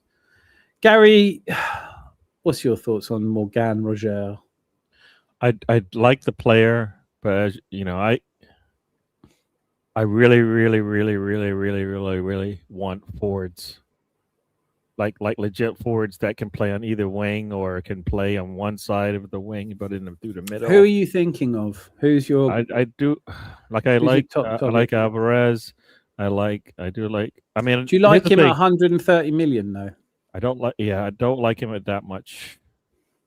Here's the thing: either we need to spend a lot of money on someone that we know that will, as close as you can get to whatever the 100% is in terms of scoring goals, no matter what. I want that. And if you're going to do that, then you spend over 100 and something. But if not, then you have the same issues that we have right now. They can get past their man, but they can't hit a barn door. They can hit a barn door, but they can't get past their man. I know this is never going to make me popular, quoting Gary Neville, but I have to say, I like when he talks about things from the experience he has of 9 Premier League wins. He was making a case against Noni Madueke. He says, all of the great wingers, you know exactly what they're going to do. All of the great wingers, you know what they're going to do. With Noni Madueke, no one knows what he's going to do. Not the defender, not Noni, and not any of Noni's teammates. So none of Noni's teammates know where the fuck they're supposed to be because you don't know what he's going to do. And I think that's a really strong point about Noni Madueke. I think he doesn't know what he's going to do. Nobody knows what he's going to do. Because that ball, he did really well to get the ball across that Nico Riley just got a foot to. But like no one was expecting it. So you're asking people to constantly react out of nowhere to mad shit that you do. I think the problem is when you start looking at spending, when you talk about players that are definitely going to score goals, I think of Shevchenko moving to Chelsea. I think of all of the times it was nailed on, certainly, Alexander Isak to Liverpool.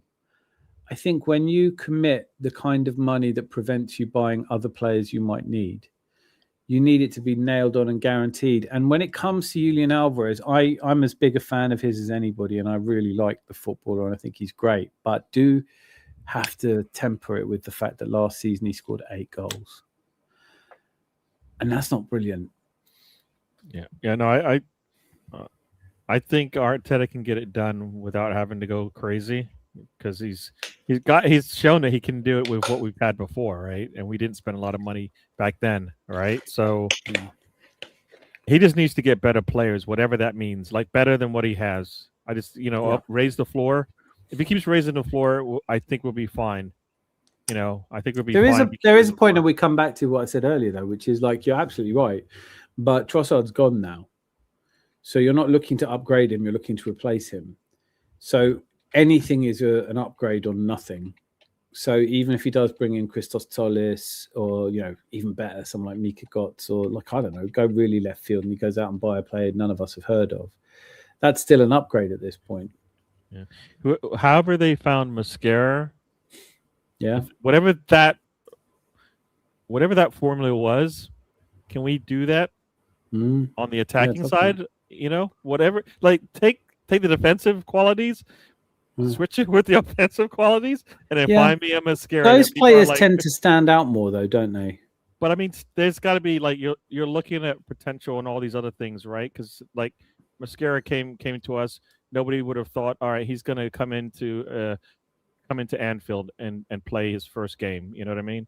And we replace Saliba, and we don't miss a beat. We gave up one goal on a wonder goal, right? Otherwise, he did well. He did well in that game. So.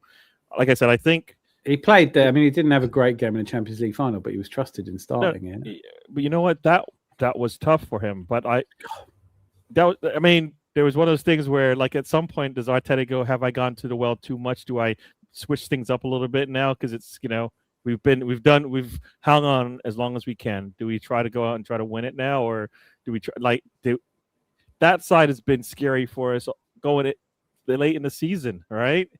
I mean, if you think about it, we played City and Doku was having fun attacking against our fullbacks, right? So it wasn't like something we just saw in the last game. We saw it in those last, in the last part of the season. We just didn't have Timber wasn't around, so guess what? We're gonna get punished. So did he realize that maybe he's gone to the well too much? We don't know. Every day the bucketer go a well, one day the bottom have a dropout, as I'm fond of saying. No, you're right. Listen, we all know it as well. It was a pretty tense season. It's easy to look back on it now with joy and enthusiasm, but most people all the way through it goes, he's ruined it, he's killed us. And we were surprised we got over the line. I definitely feel Zubimendi got overplayed. Declan Rice got overplayed. As we can see, Saliba's been overplayed. We've overplayed players for years, and maybe that's Arteta adjusting to. Could have played Miles Lewis-Skelly more. Could have played Norgard at all. So hopefully we don't do that again. But maybe that's one of the things we're just going to have to live with as Arsenal fans, that he likes his players, his first 11, and he only plays them. But we're going to be starting the season with some new positions and new players, and we need to get through the first 6 games probably without a lot of our best players. I mean, the nice thing is that our Spanish players will be rested. They've been hanging out in the sun, yes, but they haven't been wearing themselves out. So David Raya is knackered. Are you kidding? Unai Simone, I have to say, how good I've seen him make a save now at least. Do you know what I mean? The most charmed life of any goalkeeper.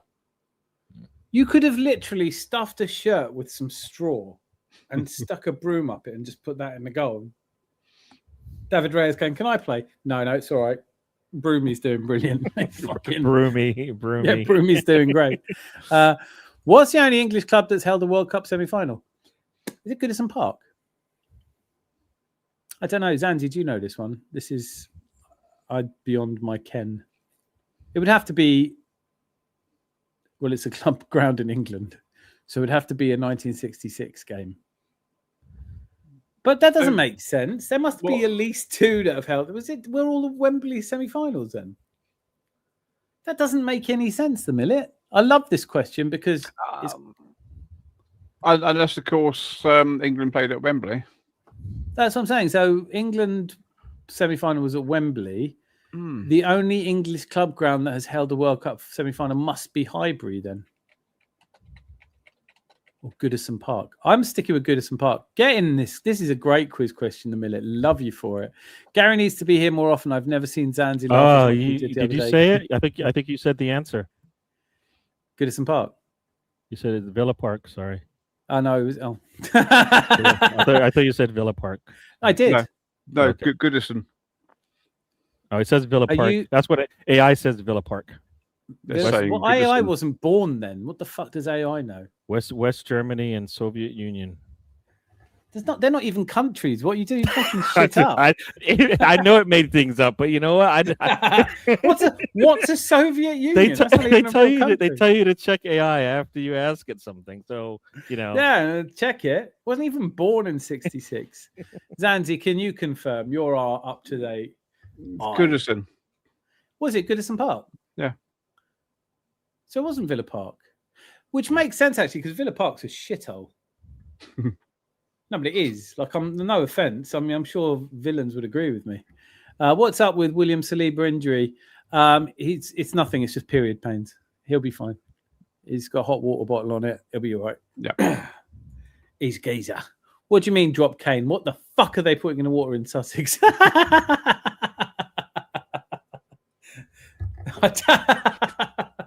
Yeah. Do you disagree with me then? Just like fucking. I just think he never has a good semi-final. What do you want me to say? All right, mark my words. He plays tomorrow, touches the ball 28 times, doesn't have a shot on target. That's the Kane experience of semi-finals. You know, he drops too deep. He wants to play midfield where the pressure's off. There's no one for him to pass to. You know what? And then Jude will do it, right? Basically, Jude is generational. Jude will do it. So then, you know what? I don't have to do it. I dug it out for the Euros. I did a video called Kane Unable. Thank you. It had about 13 views, but I thought the title deserved better.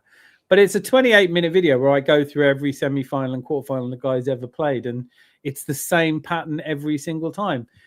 28 touches, plays too deep, never in the box, doesn't have a shot. We lose. Thanks. Don't want to do it again. First Brazilian to sign for Arsenal. Was it Silvinho? Silvinho, 99. You know what's funny? We've got Silvinho. AI corrected itself. Sorry, first Gary. Villa Park, I was just trying to fuck with you.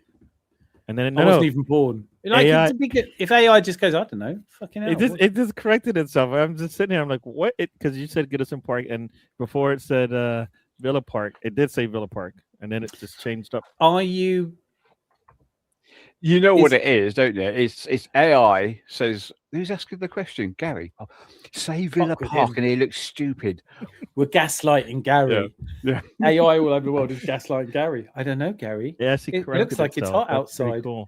You won't need an umbrella, Gary. It's scary and it's cool. Scary. Oof. First, I think it was Silvinho. Yeah. Silvinho. Loving the question, guys. Clock enders. There are no Africans in the England team. There are black players in the England team, but there are no Africans. I get so fed up with this. I'm sorry. I get so fed up with this. People get so confused. Let's just imagine for a second that, I don't know. I can't even be bothered. Like the conversation about, we're not doing this.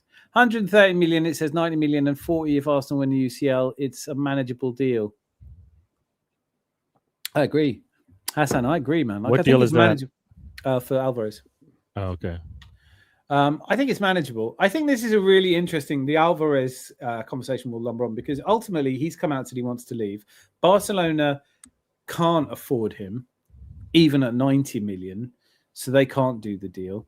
So now does it just sort of peter out and he goes back to play for Atleti, and some of the fans have burnt his jersey, but they're like, no, do you know what? I'll buy another one. You're lovely after it. No, what happens here? Same with Guimaraes. Guimaraes hasn't come out and publicly said he wants to leave. He said it, apparently, if you believe journalists, which in itself is a bit weird to do. But how does Alvarez go back to Atleti now? So if he can't go to Atleti, Paris Saint-Germain are out. They don't want him. They've gone for Diomande. They have Doué. They're also going for Magnus Akliush, who I think is a fantastic right-sided winger, who I think I'd happily sell Noni Madueke for some magic beans. But if I could get enough magic beans to trade in for a bit of Magnus Akliush, I think he's going to Paris Saint-Germain. I'd do that. I just think, how does Alvarez stay at Atleti now? Or do they? No one else is coming in for him. Liverpool are apparently wanted Diomande. They didn't get him. They're probably in for Barkler. We'll probably get a lot of challenges to the Barkler signing. I'd love us to sign Barkler. But I think it's possible that Julian Alvarez, this is a really tough... I don't know how it works out from here. I feel like Berta, this is kind of Berta's magic at work, if you want to call it that. Berta signed him for Atleti. Yeah. He has got form in signing Julian Alvarez. My only point here is, and this is just conjecture. I don't have any inside information at all, but we didn't get anywhere near signing Julian Alvarez. He chose to go to Atleti over us. He wants to apparently stay in Spain. His heart is set on Barcelona. Do you want to sign a player who's like, yeah, all right then. Yeah, go on then. Yeah, all right. Yeah, I feel like Arsenal, at least, we don't. Harry, the scenario you're bringing up, but I don't think Arsenal would do that if they felt like, because even Arteta has said it, right? He doesn't want to bring somebody here that wasn't. He doesn't want to bring players that don't necessarily want to be here and play for Arsenal and put on the shirt and all of that. So, if they've done their due diligence and we trust them because we trusted them and we saw what they did last summer, maybe they know. Do you feel I agree. That's a really solid point. But it just comes down to the fine nuances of what you're saying. Because on the one hand, you're saying like we don't want to sign a player who doesn't want to sign for us. It almost feels like a moot point because if they really don't want to sign for you, you can't sign them anyway. Well, okay, you're going to take me verbatim, but I'm asking you because I wanted to get an idea of what. Because my question to you is this: does that apply across the board? If a player really wants to go to Barcelona but they don't get to, is it still worth saying? Because he could still say, "Look, I'm happy to." According to Hand of Arsenal and various other sources that we respect, he has said he would be open to the idea of moving to Arsenal, but prefer to move to Barcelona. So does that fit in your category of players you shouldn't sign? Or should you only sign players who's only, like Gyökeres, I only want Arsenal? Yeah, no, I mean, I think if you're analyzing these players and you think they're professionals, they might have their wants and stuff, but you don't get everything you want anyway. So if they're professional and that's what you've gathered from your analysis of them, then like if I bring them in, they're going to do the job, right? And so that's a mature player. Mature players can handle that, right? Yeah, I don't get to go where I want to go, but am I still going to be professional? Yes. So then, and if you think that's going to happen when they come to your team, then you're more than likely to bring them in, right? So I'm in two minds because I think when you look at what he said when he came out, he said it's my dream to move. Mm-hmm. We all know he's not talking about it's his dream to move to Arsenal. So if it was his preference to stay at Atleti or go to Barcelona, but that's been taken away from him because he shouldn't have come out and said he wants to leave, then he's in that situation. Well, I guess, Arsenal will do. It's a lot of money for a player who didn't want us to be his first choice. That's all I feel. Sandeep says, I'd love to sign Alvarez, but I think he'll only stay a season or two. The 8 goals. Does anyone forget how many Gyökeres scored for Sporting before he left for us? Yeah, but you can't really compare Gyökeres and Alvarez based on their goal tally in the season before they moved. Sporting somehow have survived Gyökeres leaving, but I don't know if... And Alvarez, I believe he scored double digits in the Premier League before he left, and he wasn't even a starter. So if he comes, it was the season 22-23 where what was it, 23-24, 22-23, big pun, where Haaland was injured and Alvarez came in and totally helped them win the league. I like him from that period. I really like him, but I don't know 130 million if I like him. I really wanted us to sign him when he left England to go to Atleti. He was, I think, didn't he go for 80 or 90 million? That would have been great business. So if that's the case, and you don't want to spend that much on him, then would Guimaraes at 100 mil be worth it then? No. Because you know? No. And why is that? Because I mean, you're going to get close to what you have in Rice in terms of a midfielder who gives you something. That's the point, isn't it? That's exactly the point. But they could play. They would play together sometimes, right? Yeah, and then I'm losing Zubamendi, Miles Lewis-Kelly, right? We can't play. So exactly. So Gary, just to make my point clear, and then obviously come back to you.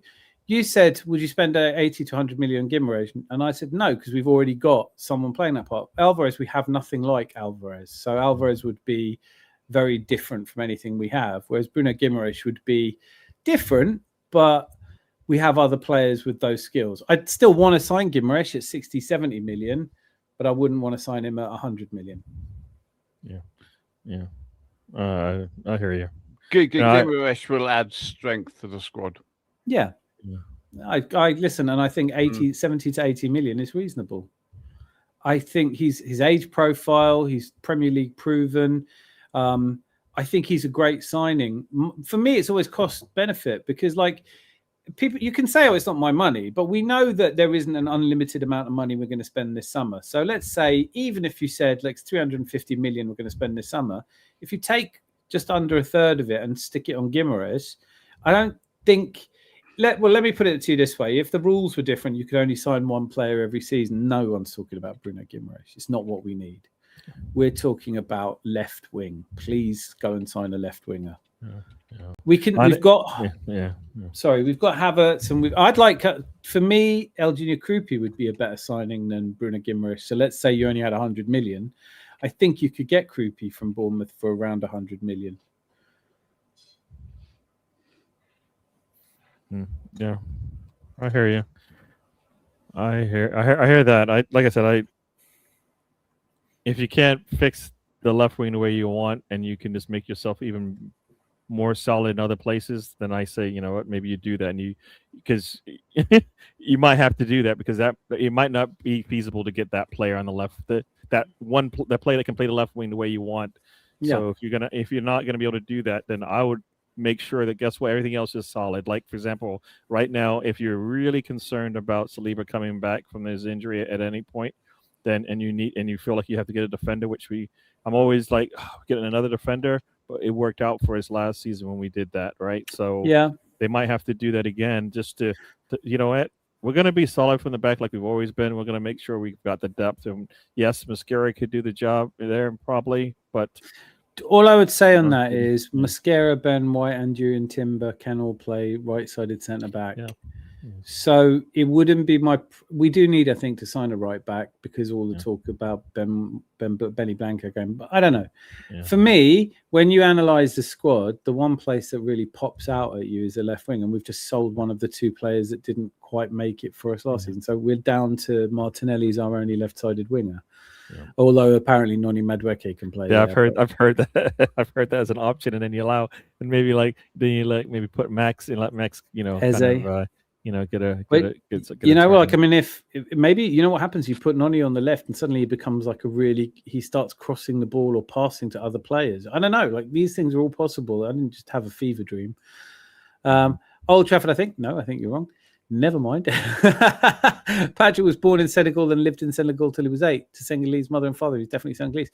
Listen, I'm going to be as blunt as I can be on this one. I don't need anybody to tell me what nationality I am. And I'm sure Patrick's the same. Patrick Vieira won the World Cup with France. If he says he's French, that'll do me. You are what you say you are. Like, that's it. I don't know who gets to tell me that I'm not English, but I'm more likely to play for Austria, in fairness. But, get Kane and Watkins up top, start of the game. I'd love to see Kane up top throughout tomorrow's game, but he's going to be in the midfield. He's going to drop deep and hide in the centre circle under a blankie. Kane is able. He's very good. Kane is very good until you need him to step up in the big games. I'm glad that I'm going to be here tomorrow night to take all the abuse that's coming my way when it turns out I'm full of shit and the guy scores a hat-trick to put us into the final. I really want that to be the case. And I will say also, he did score in the DFB Pokal. So he has now scored in finals or semi-finals. But it's pretty shocking statistically when you look at it. And in the game against Norway, Harry Kane, 38 touches on the ball, 8 passes in the opposing half, no shots. So it's not really you drop him if he didn't have the reputation he does. ChatGPT wasn't even born until 2022. Let's double check your answers. Why are you called the British and not Englandians? We're the English, Jose. For fuck's sake, you're speaking English. We're the English Englandians. We're not British. There's no such thing. Patrick Vieira has not lived in Senegal for 42 years. Hasn't lived in France for 42 years either. So have I got English, Malay, and Japanese cousins? Do they suddenly become Pakistanis because one Pakistani parent just sang? It's so daft, this whole thing of like, I don't really think we ought to go into it too much. Let's just say this. We are all regulars at the Adams Arms, everyone. That's your new nationality. I'll do passports for everybody. You can be whatever you want to be. Like, there's no such thing as English or whatever. But when it comes to supporting a football team, there is, and that's all it takes. We should make. Can I be Brazilian then? Yes, you can. With my fantastic. With your accent, yeah. Well, we thought you were. Oh, stunning, isn't it? I was telling everyone at work today, did you know Brazilians pronounce it crocodiles? They were like, why crocodiles? I was like, I don't know. It's just like a thing. It sounds really Asian. Like when you hear a real Brazilian. Well, speaking. you know what? And then if you listen really, really, it might actually sound Italian as well. And you're like, whoa. Yeah, wow. Like if actually it's like one of those magic eye things where if you listen long enough, you can hear your own What color brain. is the dress, right? What color is the dress? What color are the curtains? Freak you out, Zanzi, to know those curtains are actually blue. Why was a group stage game between Uruguay and France played at the White City Stadium? Yeah, why was it? Was it just like, I don't know, because it would have been big stadium. Maybe it was because it was an all-seater or something. I don't know. The Arsenal stand, big up to you guys. Gary should know that because he's a Yank. Well, he's, comes from England originally. Wouldn't it be nice? Listen, I know I'm an anarchist and that's going to wind up everybody and I shouldn't have said it, but could we just imagine there's no countries? Can we do that? Just pick a team. Doesn't matter. We're not going to war. It's Alvarez would only be coming here before ultimately going to Barcelona. I agree with you. I wouldn't talk publicly if I was playing for Newcastle either. Bruno knows, don't piss off the Geordies. How are you, man? Why has he got to go?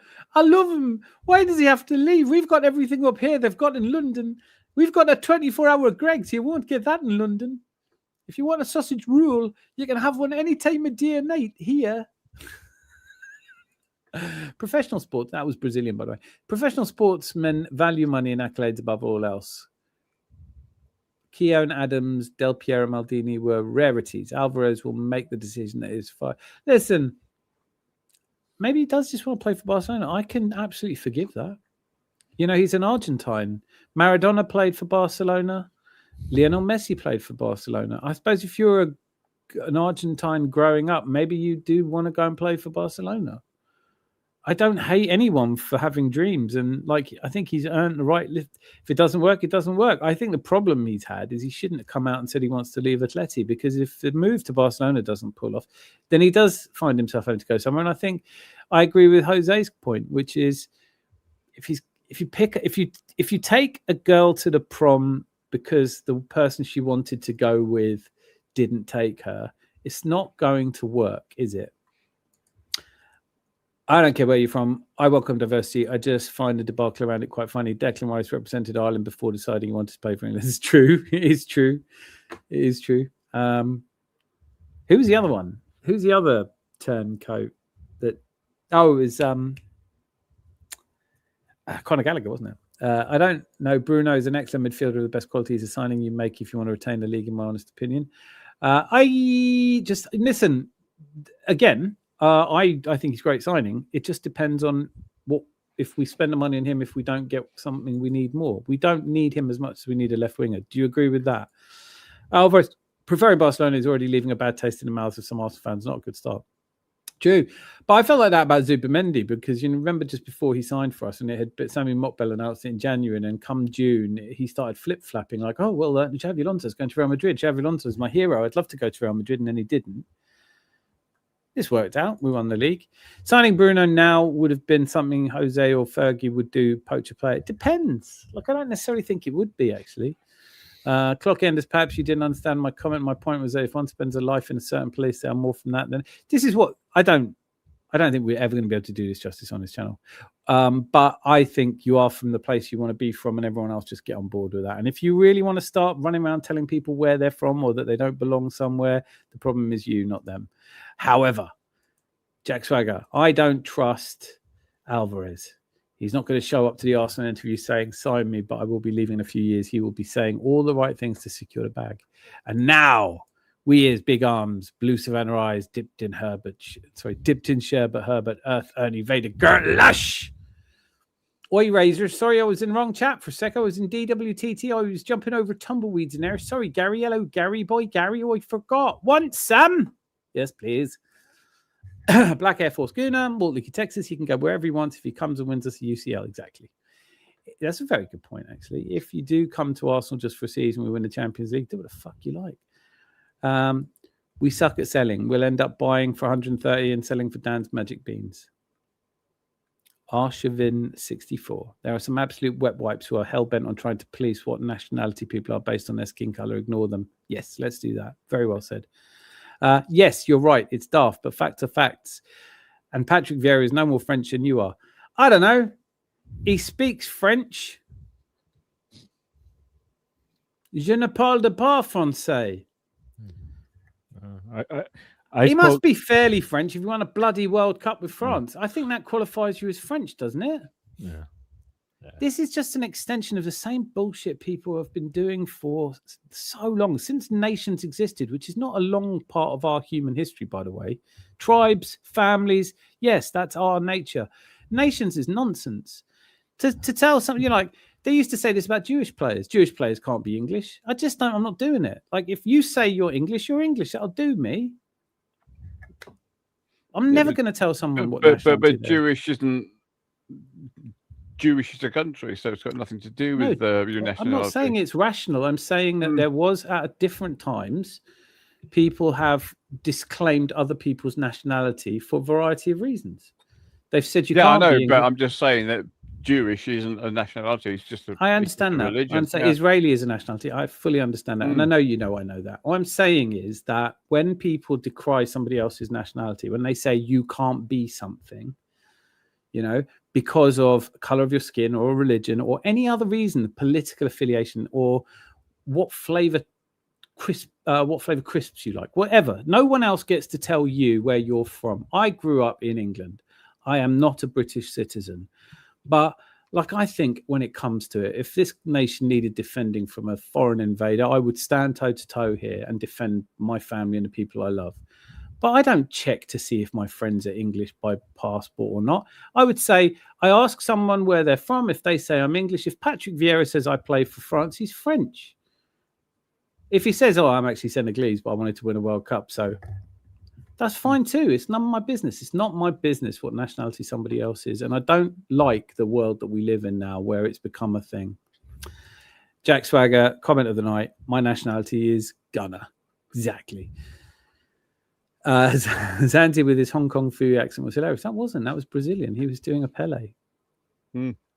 Hassan, legend, mate, love it. If you guys, can we all just say that? Like, can we just say we're all like Arsenal? That's it. That's what I loved about it. If you guys believe in an afterlife, does everyone care about your nationality in heaven? Yes, they do. Of course they do. Because my nationality is Arsenal, and I'm not going up there if it's full of Spurs. All right? We all smell the same in that oven. I don't know how to address that, so I'm just going to let that go. Zanzi sounds like a Brazilian player's name. It does. Janji. And yet, cool customer. You would be surprised at the number of present Arsenal players whose first choice wasn't Arsenal. What bloody good point. I really like that point. I think that'd be really interesting. I don't think that we were... That's a really good point. Also, you know what? The only reason why it seems that it might be an issue now is because there's just a lot more information now. And you didn't know... Like it's one of those things where if we had cell phones back in our days, right? Yeah. If we had the internet back in our days, right? All those types of things that we didn't have back in our days, the kids have now. It's totally different. So, we just have a lot more. We know a lot more about what people have said or thinking or anything like that than we have ever. And sometimes it's good, and sometimes it's not so good. Sometimes Gary, you don't need to know. I think between the two of you, you've made an incredibly strong point, because I could now say, if I start processing that, Dennis Bergkamp, to argue that he desperately wanted to play for Arsenal, there was an element where he wanted to leave Inter. But if he'd really desperately wanted to play for Arsenal, he wouldn't have gone to Inter. Thierry Henry wouldn't have been at Juventus. All these players say, I always wanted to play for Arsenal. That's funny because you went to Italy. Yeah, but I mean, as well as that, I always wanted to play for Arsenal, but I just sort of do it via Juventus for night. No, I think Tony Adams always wanted to play for Arsenal. Martin Keown always wanted to play for Arsenal. That's why I said professionalism is key, and that comes with maturity. Like somebody might say something to you, but if you feel like they're professional about their business, their job, their work that they do, it won't matter if you bring them in, because they may have said that at some point in their career or in some point during an interview or whatever the case may be. But you know what? I feel like they're professional. They're going to do the job, and I don't have to worry about that part of it, right? And I think that comes a young person saying that versus like an older person saying that. Somebody who's been well traveled can say whatever they want, but if they're going to come to you, you're going to get a job done, right? And that's kind of for me, that's the key thing is, will Alvarez come here and get the job done? Well, that's a secondary. Yes, you're right. I think he's professional. I'd say the same about Zubimendi, and I think he demonstrated a similar thing. Like the idea that Alvarez grew up always wanting to play for Arsenal just doesn't make any sense. But he's a professional footballer, and I agree with you that he comes and his interests are then aligned with his employers, and he does the best job he can. I love the point though that there aren't that many players who probably grew up thinking I wanted to be Arsenal. Mark Overmars didn't grow up wanting to be an Arsenal player. Some of my greatest heroes, I'm sure Freddie Ljungberg didn't. I think there are a lot of players after Arsene Wenger's era who grew up inspired by Thierry Henry and people like that. And I think obviously Gyökeres is one of those because he came over and wanted to put the 14 on. You know why that is? Because of the information that they had in hand. They didn't have that information before. You probably even see, if you lived in a different country, you didn't even know there was football going on. No, I mean, we used to, because it wasn't on telly. We used to go around a friend's house and he would sketch it from the radio. That was what we had. He would just draw a picture of what was happening on the pitch, and we all believed it. Ian Wright was, was announced. How did they do it back in your days? Was it a chisel and stone? Like, how did that work? Oh, did I say it out loud? It was an inside joke. He doesn't speak English. He's not speaking English. He doesn't Crocodiles. speak the language. That 06 I thought he was speaking to me, was he? Yes, he was. All right. That 06 final may not be a Guna any.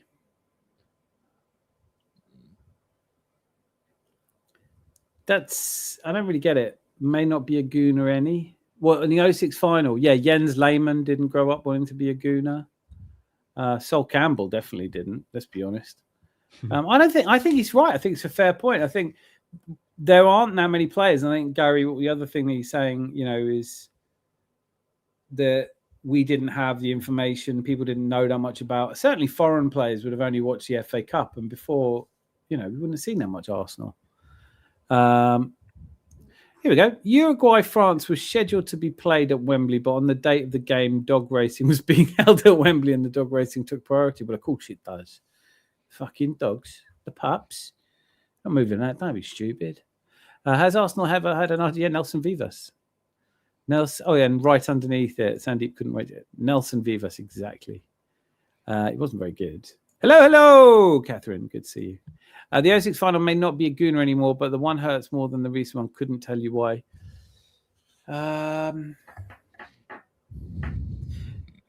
It does hurt more. But do you know why? Let me tell you why it hurt more for me, Hassan. Because 06 was the end of something. 06, we knew if with our league form shot, we weren't coming back, we weren't playing well, and we weren't likely to make another Champions League final soon. We did get another crack at the semi-final in 09, but then Ronaldo broke our hearts at the Emirates. But that felt like everything was over and there was nothing to look forward to. This time, all right, we lost the Champions League final by a penalty kick, but there's a feeling, rightly or wrongly, that we can still come back. I think he's explained it now, Jose. Sandeep Dole, thanks. Good evening. Who's like sex, guys? Bruno G, Alvarez, Rodgers, and Barclay will be great, but we still have Odegaard, Martinelli, and Havertz. Not that they lack talent, but we might lack the squad space. I don't think we do actually. Trossard's gone, so at least one of those is covered. But we do have to start. I don't think Martinelli, Odegaard, and Havertz are the ones to go at the moment. I think Nwaneri might be. Norgard would be one that would go. I think so. I think Nwaneri, although his brother has now signed schoolboy terms or whatever they call it, the difference is whether they can assimilate or not. Yes. Assassin boy. My Arsenal's loyalty makes me back England watching the... Well, that doesn't make sense. I suppose there's 4 Arsenal players in the England squad. Isn't there? Didn't we agree there's 3 in the Spain squad? Yep. So it's just the nonny has it. It's the Nonny Madueke factor. He makes the difference. Nonny makes the difference. Squad? I know it's Marino, Raya, and who is Moreno. the third one? Moreno, Raya, and Zubimendi. Oh, Zubimendi. Of course, yeah. although I think we established he's literally played less than 10 minutes. The sleeve sponsorship straw that broke the camel's back, as they say, it's more personal and about principle than anything else. Now I'm neutral. Well, I'll cheer against Spurs. Always cheer against Spurs. That's the neutral thing to do. Yo, I'm back. Who is that team? Tottenham. I would don't know laugh which my team. head off if halfway They win. through this season, Spurs are leading the table and they're 4 points clear, and then all of a sudden there's a headline: Spurs break the squad cost ratio, 20.5 Deduction. That's what really made me laugh when Gary Bumbungalow was losing his mind over why can Tottenham spend so much money? It's not fair. They came 17th. This is because they are a business. They make money. Beyonce comes over and drops notes. Their stadium is a license to print cash. Aston Villa Stadium is not. Aston Villa Stadium is a fire trap. Arsenal doesn't need to be your first choice, but if you're coming to the club, give it your all. Alvarez crying about Barca is a different case. I think we're all kind of saying the same thing. I did feel like just before Zubimendi came to Arsenal, I was really disappointed that he allowed himself to get dragged into the conversation around possibly going to Madrid. But there are still clubs in the world that have more pull than Arsenal. As far as I'm concerned, everyone who joined us last year actually said that they wanted to go and play for Arsenal. Yeah, that's true. Except Zubi. Yeah, but there again, it was almost done that he was going to come, and then there was a little, well, I wouldn't mind going there, but no, stop it, I go to Arsenal. Listen, I think judge them all. I can't pick out any players last season I felt didn't play for the badge. And I think that, like, if I'm right in interpreting what you're saying, to some degree, you're also saying like they excited by the project at Arsenal. So it might not have been the club they supported as a kid, but right now they're like, I want to be part of this. Is that fair? Yeah. That'll do me. I mean, it's especially when you see Havertz scoring that goal against Chelsea and then running off and pointing to the Arsenal badge. Mate, that was one of the that's why when Lee Gunner was going, he doesn't score clutch goals. I was like, except the goal that got us. What the fuck is he talking about anyway? It just annoys me when I quote idiots. But that game, I was at that game, and I can only speak to the ecstatic celebration of that goal and exactly what you just said. It was all the Chelsea fans to my left singing and abusing us, and then suddenly they disappeared. And it was like Havertz scored, and they all just were like, Thanos' glove. Bing. So I love him for that. He doesn't score clutch goals. Only one of two men who's scored in a Champions League final for Arsenal. That's not clutch enough, apparently. Season starts in a month, and we have Saliba surgery, Declan one leg, Saka Achilles, fucked, and Madueke. Madueke's fully fit. Fuck. I don't know. I don't know. Listen, I don't want to. Like, Madueke is a title winner, and also, you never know what he's going to do. It's more personal on my own principles than anything else. I still have a soft spot for the club. I just can't, in good faith, just pretend I'm okay with it. That's what it is. I will answer Zed and say 60 years, mate. Oh, sorry. How long have you been supporting the Arsenal? 60 years is a good. Would you not want to keep Norgard with Saliba injury and our injury prime fullbacks? Catherine, this is like someone else said that. Why does Norgard come up as a Saliba? I wouldn't want to see him replacing Saliba. I'd rather see Ben White, Timber, or Mascara there. Surely you would too. But I'm not necessarily opposed to the idea of keeping Norgard either, because I think he just didn't play him enough last season. But I don't think he's shit or anything. He's not glamorous, but I don't really want to. I want Jesus sold, but apparently we're having trouble with that. Big up G Money and the crew. Clock editors. If we didn't have African influence on our national side, you'd have Longstaff up front and Henderson in the middle. Foden. Listen, I don't know.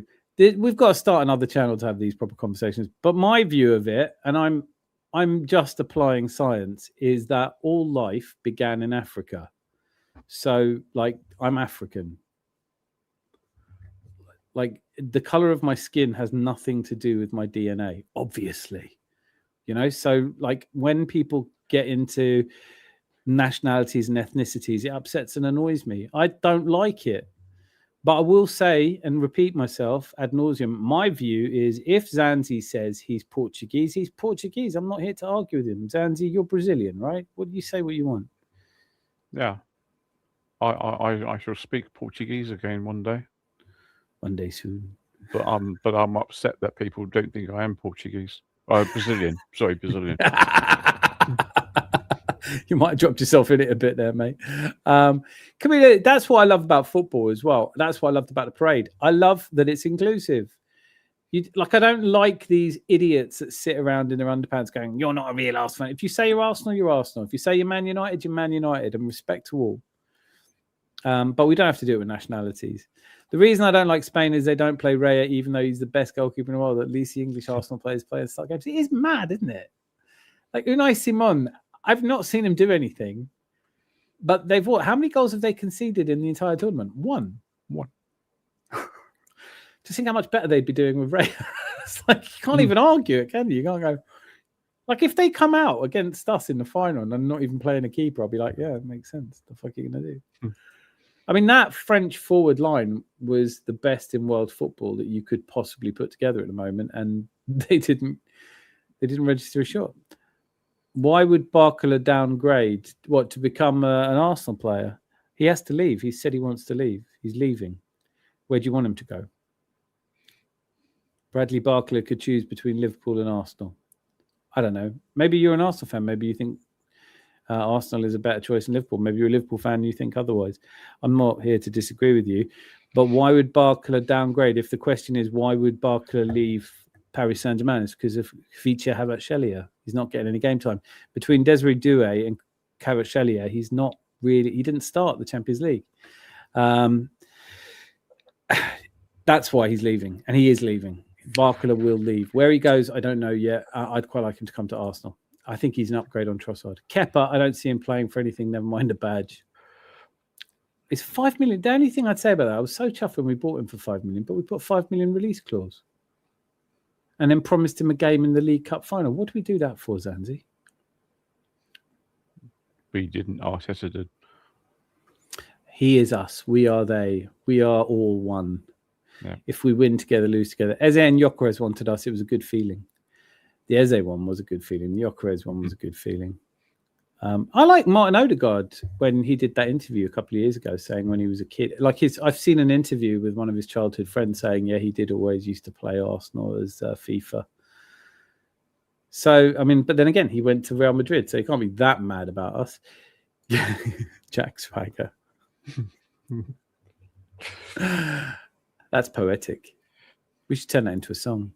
Kepa, you winker. Declan Rice is ready to start and has a good recovery as possible, according to Thomas Tuchel. I don't know, Sorry, Tourette's. I've heard about Bonick. I don't know anything about Bonick. Kerim. Who? This is the young kids. This isn't breaking. I know this, and I'm 52. Fucking even I don't know who this Ecuadorian player. I don't know anything about Sabrina Carpenter, but I know she's dating Piero Hincapié. That's it. Another reason I don't want Spain winning is seeing Lee Gunner wanting. Oh yeah, actually, yeah, good shout. Well, I just don't. I want England to win. Arsenal will play Girona in pre-season friendly on July 29th. Also, will play a friendly in Dublin the following week. I did not know that. Thank you for that. Why injuries? Not sure how that works out. It depends on if you think that anyone can recover from these injuries. I have a feeling they can. Like if people, people keep saying Saka's washed, he'll never be the same again. Which was the player that had the injury like you had? Was it Odegaard, Zanzi? Ankle, yeah. Yeah, so you sort of always said it's very hard to come back from that. Yeah. I mean, it still gets me. There must be more. There must be quite a few injuries like that. But, I mean, Tony Adams played on, broken knees, didn't he? He can barely walk some days. Who's this Karen Aljovic? It is a player who I looked up but cannot tell you very much about. Have you done a Google search? He's a winger at Bayer Leverkusen. Apparently. Is he 18? Otherwise, I'm thinking of a completely different player. No, he's 18. Yep. Yeah. I don't know much about him. Yeah. I did put him through the IAKFA 8, and it was like, yeah, could be good. It's just like, how do you assess him? I don't want to waste the money on a centre back when Norgard did pretty good playing back there last season. I'd rather spend money elsewhere. Yeah, I agree with that. I don't think we are planning to play. We could, look, Declan Rice can play. Started his career as centre back.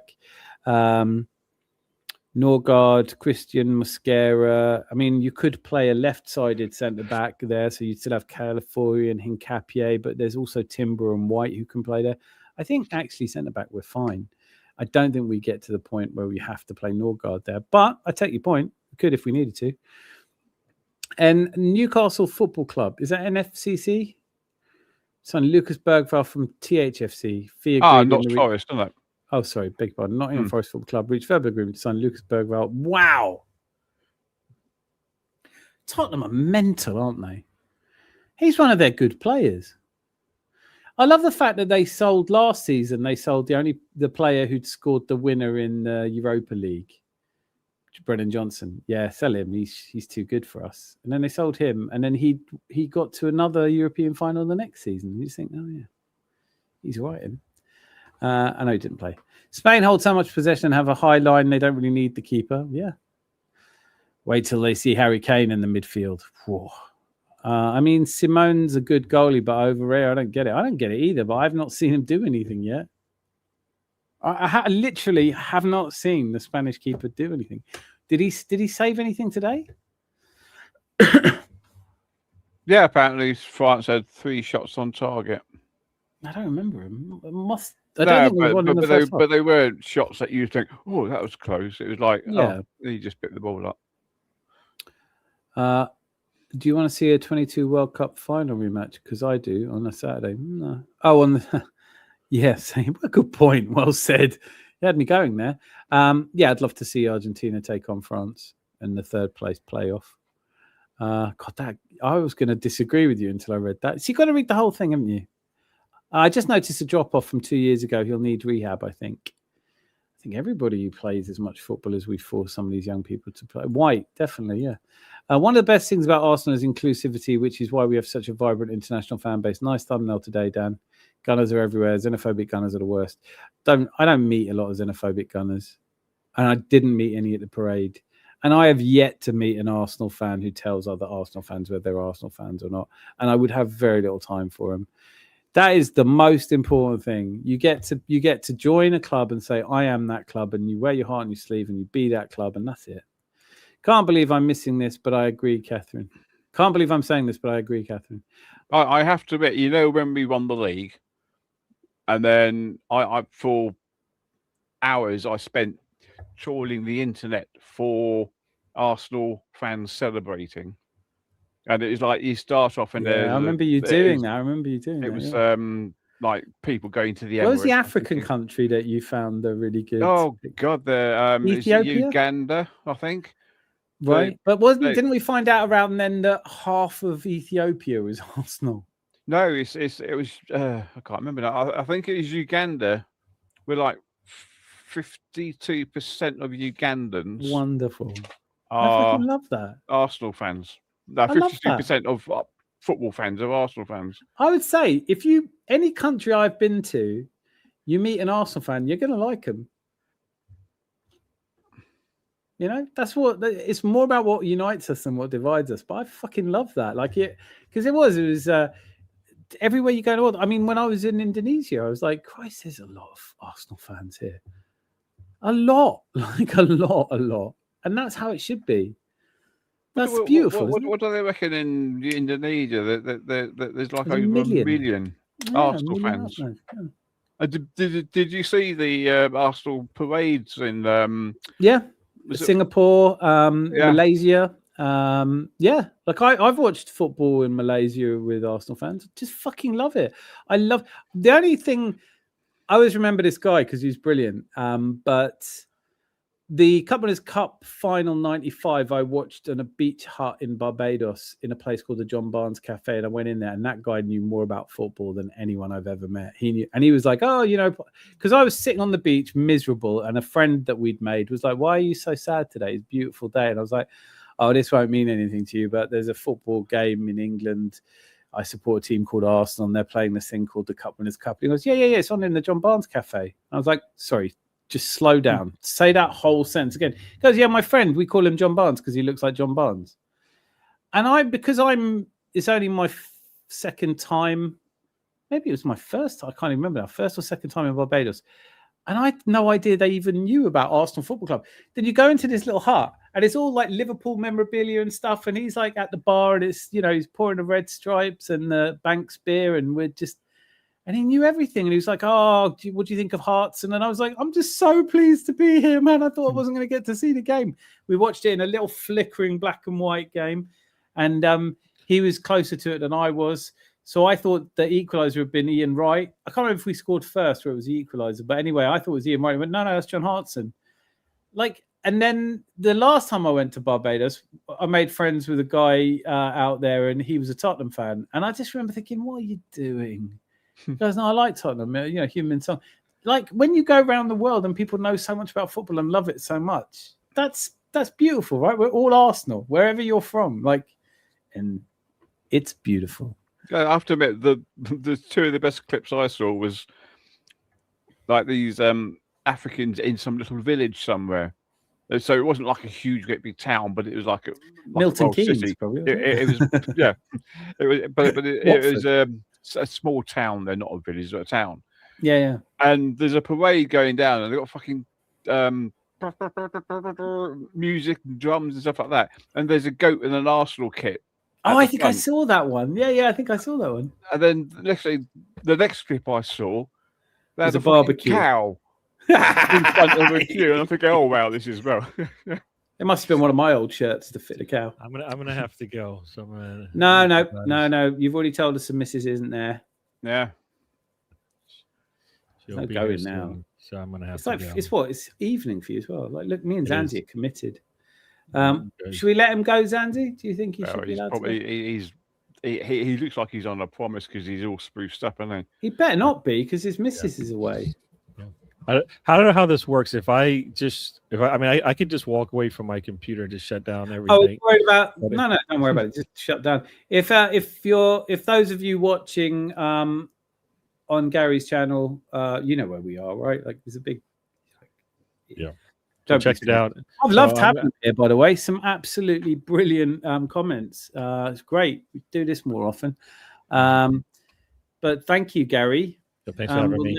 We'll let you go, but I hope I'm not just some sort of alibi that you've used. And look, I was on a stream all night because there was a moment where you went, this Columbo would have solved this crime. That's what I'm saying. Just remember 6 p.m. Just remember that. That's all you have to remember.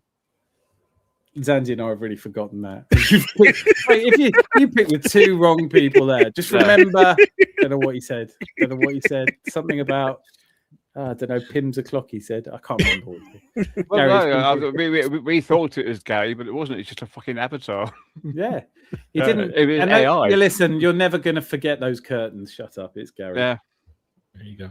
All right, Gary, I'm going to go. All right, thank you everybody in the chat. Everybody who's joined the channel. Move over to the Gooner channel. Check out Dan. In case I don't know if it just locks you out or not, but if it doesn't, continue on. But otherwise, go to Dan and hang out. Zanzi and I continue when there's like two people here, so don't worry about it. We'll be here, and hopefully, some if not all of you will join me tomorrow when we celebrate England's fantastic win over not Arsenal. See you, Gary. Thank you. See you, Gary.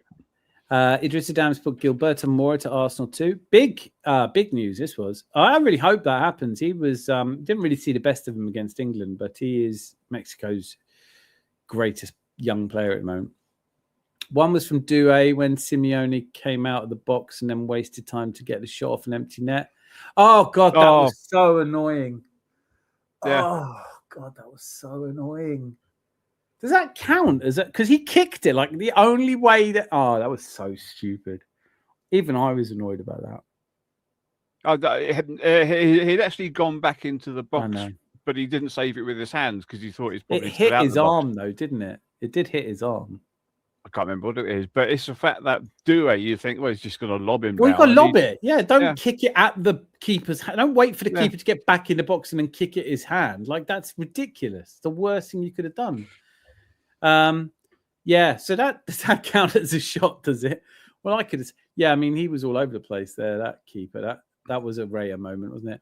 Ayub Buadi won't, if he does go to City, I'm not worried. I really like him, but my understanding is Leon expect him to be loaned back for the first season. So we're talking about like who will be manager at Man City in 2 years' time. You can't know. Maresca ain't going to be there. These international managers always kill our players and then return them to us. I remember the Norway manager saying he didn't care about Odegaard's injury since he'll be fit for their next game. Yeah, I'd be the same though, if I'm honest. Assassin boy. I've only come across 3 xenophobic gooners in my life, and I can tell you now the rest of us called them Spurs. Yeah, totally. Gary gone quiet. Hopefully these Rice and Saliba injuries might make Berta act in the transfer market quicker. Yeah. Then we have talked a lot about, Arsenal needing a backup. I think a right back, centre back, but I'm not worried. I wouldn't be worried. I think Rice might be the reason they're looking at Guimaraes, because it would definitely help if you had Rice not fit for the start of the season and you could play Bruno Guimaraes or Zubimendi together or Miles Lewis-Skelly. But then you could drop Mourinho back into his position that he should be playing. He's not like, I know he hasn't played a lot of minutes, but he's still not going to be necessarily back at the start of the season because they're going to get a couple of weeks extra off, aren't they? But yeah, you're right. I just don't think you can have him play outside of the area now. He's a world-class striker. A lot of gooners in Kuala Lumpur, absolutely. Arsenal versus City in the Cardiff Stadium. What is it? Hang on a minute. Idris Dam, is that going to be? Is the Community Shield being played in Cardiff? Spain, Argentina final with Trump lifting the trophy. The winners. The day of judgment is vast. It is the end times. Oh, mate. I love that comment. Assassin boy, I think you've just taken the lead on that comment. England versus Spain final. Hope you're right, Idris Adam. Adam, who's the crumpet in the PP, mate? We've had this before. It looks a bit draggy. Hopefully the geriatric orange rat don't make it. Oh, he's going to be there. A couple of days ago, Newcastle purchased one of our academy 16-year-old Kieran Thompson. I did see this. I think I saw this today, and I thought, so is he the make weight in the Guimaraes deal? I don't know. Mm-hmm. Yeah, there's an academy player that went to Newcastle. Hope you wrapped up warm. Have a great evening, Gary. Have a great evening indeed. Dan is a legend. That is breaking news. Where's Rose tonight? I don't know. It's always a shame when she's not here for Tuesday Club. Didn't see Malia either. I think it is getting a bit late. Hey, Flybury's here. Oh, is that right? Listen to this. How funny is this? Idris Adam and Catherine. Community Shield's in Cardiff because there's a concert at Wembley. I believe it's the weekend. In my opinion, a washed artist trying to get back to it. Hang on, do I know the weekend? What the fuck is the weekend? It's going to be in Wales. Oh, I don't know. I don't want to play the Community Shield this time. Do you? No. I don't want to. It's like we've won the league. Fuck off, Community Shield. That's really a game for the FA Cup winners, isn't it? Because then you've got a chance to play one of the big boys. Right. Love this question from Jose. Everyone's lined up for tomorrow. I would start with Pickford in goal. Jed Spence starts. He was outstanding. What if that's the only good game he ever has in him? With that stupid chin strap. Kwanzaa's back. I'd probably go Gahey and Dan Burn. Like I said, Dan Burn's got one job. Go out there and find Messi and just hurt him. I don't care how you do it. Break him. All right, boss, I'll break him. Have you any disagreements with my selection thus far? No. Good. Let us progress to Elliot Anderson and Declan Rice in midfield. With Jude, the obscure. Saka because I can't start Noni Madueke because I don't rate him. Anthony Gordon has won me over this tournament, and of course, who else can you start up front but Ollie Watkins or Ivan Toney? Do you remember when, like, no one would shut up about how much we should buy Ivan Toney, and if we buy Ivan Toney, we'll win the league, and Ivan Toney. And now no one says that anymore, and it clearly wasn't true. So fuck Ivan Toney. Well, he's still in bloody Saudi, isn't he? Yeah. No. Earning generational wealth. Yeah. Catherine, World Health Organization. Starboy artist. Rosie missed her song. No Rice and Saka. Oh, don't say that. Kwanzaa is not back. It's of course, shit. It's fucking. We appealed the 1 match ban. We should have got Trump to phone up.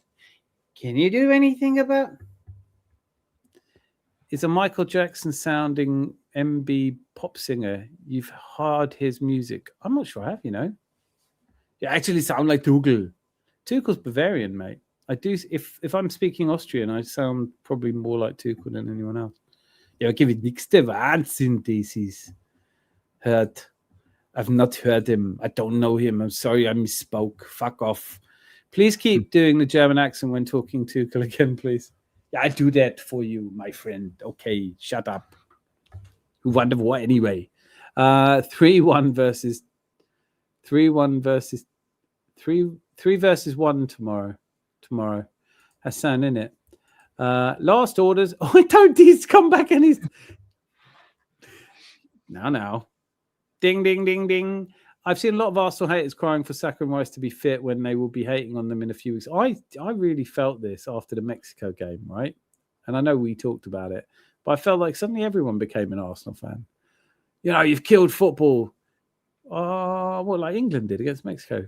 Defend deep, down to 10 men, just get everyone behind the ball.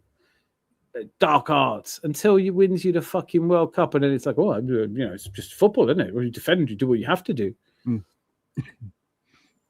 Quansah is available. The red card Quansah is not. At least I don't think so. No, it is a 2-match ban, Catherine. It is absolutely. I've forgotten that it got upgraded to a 2-match ban.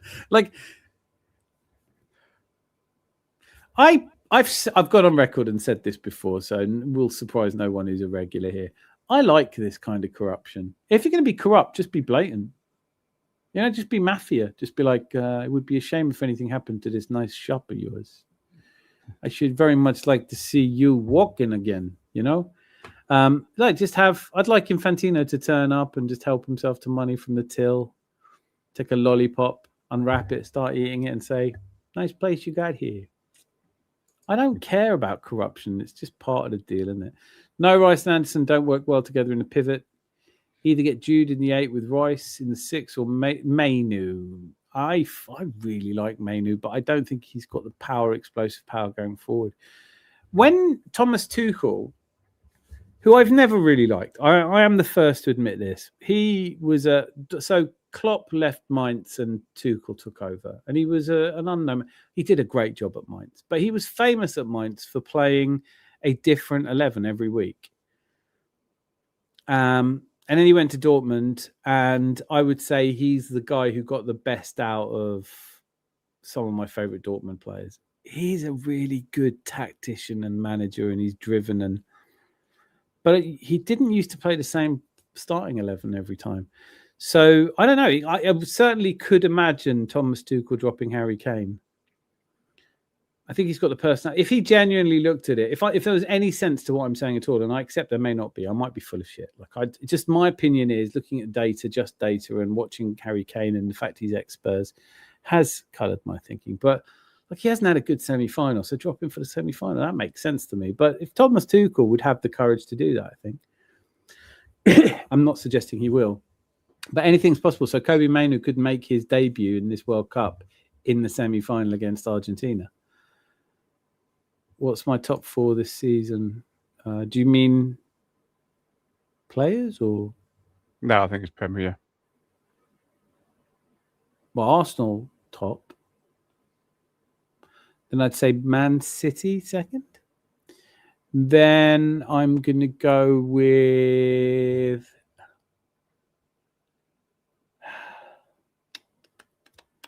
Oh, am I just doing the league? Like, what are we doing? I don't know what we're doing. Because I think my third favourite team of the season was probably Bournemouth.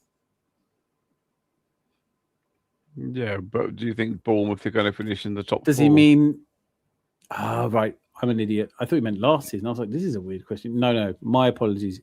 Who do I think is going to be top 4 this season? I think Man United would probably have been in the top 4 if you'd asked me this a month ago. And now I'm like, nah. I don't know about Tottenham. I don't think Villa will be. I don't think Chelsea will be. My Chelsea could be Chelsea, City, Liverpool, Arsenal. What about you, Zanzi? Yeah, it's not far off, really, is it? It's hard to look far past them. Possibly an outsider would be Man United. Well, this is what I mean. I really thought Man United under Carrick, they got a new lease of life. They looked like they were in for the right players. They were turned down by everyone. They've ended up with Yuri Tielemans, which I don't think is the needle-moving midfielder that, Casemiro goes, Tielemans comes in. I don't think that there's a huge uplift there. I would worry for Man United because there's something rotten in the state of Man United, Manchester. But yeah, of course, thing he's gone, hasn't he? Casemiro. Yeah. Yeah, and they need a midfield pretty badly. The other one that's gone, Jadon Sancho's on a free transfer. Would you be tempted? Watch out for that one. That will be a September the 2nd last-minute Edu type signing. That's the Raheem the Dream moment, isn't it? It's like, go on then. Yeah, I mean, everyone a couple of seasons ago were talking about Jadon Sancho, who's brilliant. Oh, brilliant. No, I thought he was amazing. I thought he was amazing 4 years ago. I really liked him when he left Dortmund. I was like, oh, they're getting a player here. And for 2 years, I was like, well, this could still work. When they had Anthony on the right and Jadon on the... I was like, this could still... If Ten Hag can get a tune out of these two, and he didn't, obviously, and then Sancho went to Chelsea. But Sancho went back to Dortmund and played really well. Got to the Champions League final. Then he went to Chelsea, and let's face it, Chelsea's a bit like going to Bognor, isn't it? It's a holiday. It's not like you don't go to live. Quick to the chopper. Take out the paper, send to trash. Seeing England fans singing set piece again, oh lad, cheeky fuckers. I wonder how much protection Messi gets. Too much. Yeah, but who are you going to stop? Who's going to stop Dan Burn going and drop kicking him over out of the stadium? Who's big enough to stop that? Who have they got? They got Enzo Fernandez. Stop it. Honestly, anything to fuck over the English around 4th of July weekend. I saw this really funny TikTok where the woman was going, you know how bad you have to get beaten in a war? The English got so badly beaten in the War of Independence against America, they don't even teach it in the school. It's like, that's not why we don't teach it. We've got too many wars to teach. Sorry, like the very fact we were over there implies we were already winning. Like we know that America won the War of Independence. You don't have to learn it in school. It would be a bit coincidental, but you're all still speaking English and you still use our system of government. And it was the French who won that war, to be honest with you. So Americans love English people. Like, we love Americans. They love the English. It's all good. We don't have to go back in. I mean, like, there isn't anyone we haven't fought in a war apart from, we think, maybe Portugal, right? That's the only one. I'm pretty sure. I was going to Google that, wasn't I? I don't think we've ever been in a war with Norway, apart from when they landed on the islands and had their wicked way with our women.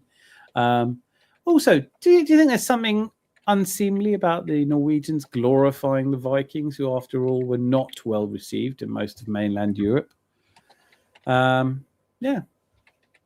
We've won a lot of wars. We've lost a lot of wars. Wars isn't the best thing about England. The comedy is. Learn from the Dutch in 2022. Go hard and go early. Yeah. No, we've never been to war with them. With Portugal? Have we ever been to war with Norway? Was Norway briefly occupied? Yeah, Norway would have been occupied by Germany, so we would have at one point been at war with Norway, yes. Not Sweden, as far as I know. Austria, obviously. China, India. Yeah, England. You know, we do a lot of wars. We can't just. Oh do yeah, wars. Napoleonic Wars. We were against the Norwegians as well. Oh right. Really? I blame Sam. Britain and Denmark and Norway were directly at war, so we've been to war with Denmark as well. At some point, we will have had a war with almost everyone, I would guess. Isn't there some ridiculous thing? The only two democracies that ever been at war with each other was England and Norway, I think. Something stupid like that. Adris Dam says, saw Josh Achimpong links to Arsenal this month. He'll be a really good addition to this Arsenal side. Plus, we don't know how serious this Saliba injury is yet. It's a very good point.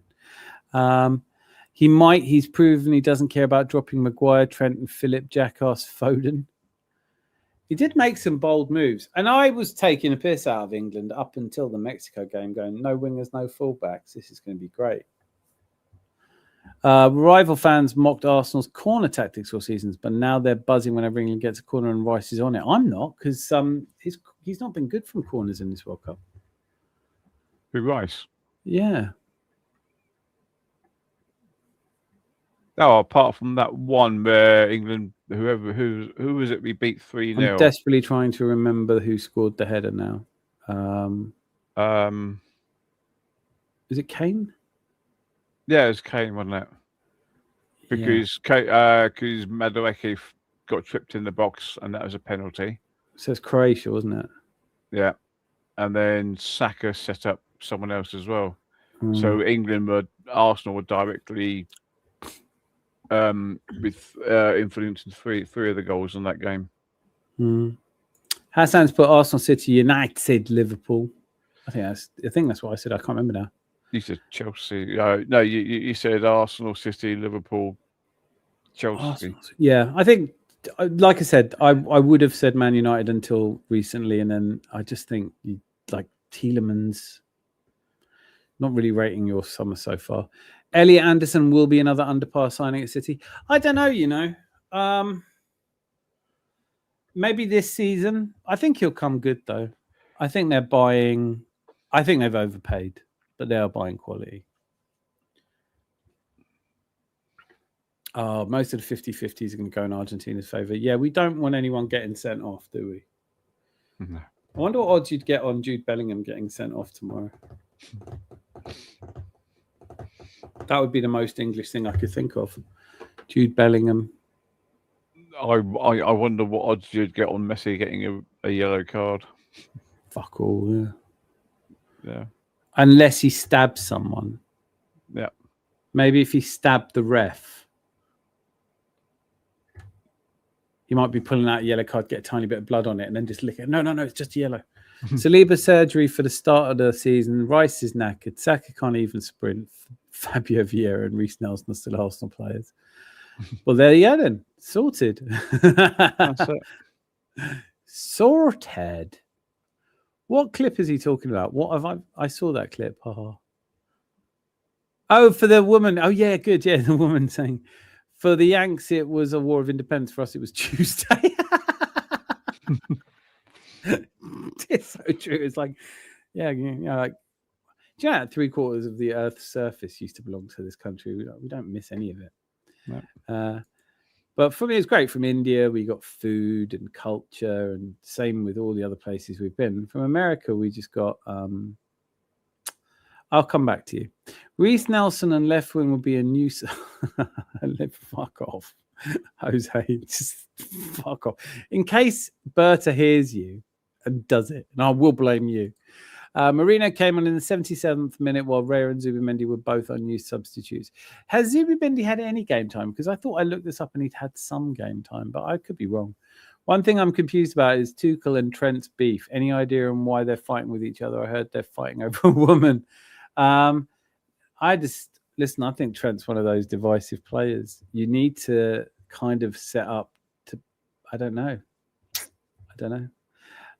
Or my personal favourite for the Yanks, it was War of Independence. For us, we just we couldn't be bothered anymore. It is like, it is one of those, isn't it? It's like Australians don't bang on about it in the same way. You know, oh, we had a war of independence. No, you didn't. Well, we would have done. You know, just it's a colony. Like now it's not colony anymore. It's fine. You've done all right for yourselves. I got bet on England 1, Argentina 0. Good bet. What did you get for that, Andrew? 6-1. Okay. I think you're right. I think that's a very good bet, but I don't think it's coming in. Rice and Saka have been dropping in great deliveries. Have they? Have they? Am I just being really forgetful? I felt like in the game against Norway, our corners were not very good at all, but I don't know. No, I mean, Rice was knackered in that game and his corners are useless. From what I can remember. That's how I remember. There was one that I was watching it and someone said, oh, you know, that would have been a good corner if someone had been on the end of it. I said, yeah, but that's the whole point, isn't it? Like, it's like, oh, it would have been a great shot if it had been on target. Yes. I want to know how long my Arsenal players are going to get rested in recuperation before season. Sherry Swiss. So do I. Not much. We need a whole new team. Just looked it up. As 195 recognised countries today, England has been to war with 170 to 180 countries. Yeah. It's a nation that liked the war and didn't do so shockingly badly at them. Industrial Revolution helps. Let's be honest. You know, there's a great line in Blackadder, isn't it, where he's talking about, I didn't sign up for this sort of war. I wanted one where they were throwing pointy sticks at us. We had the rifles. War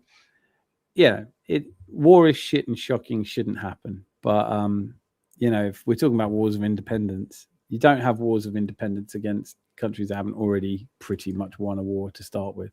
Very small European microstates have not been in wars against England. Liechtenstein has never been at war with England. Vatican City has never been at war with England.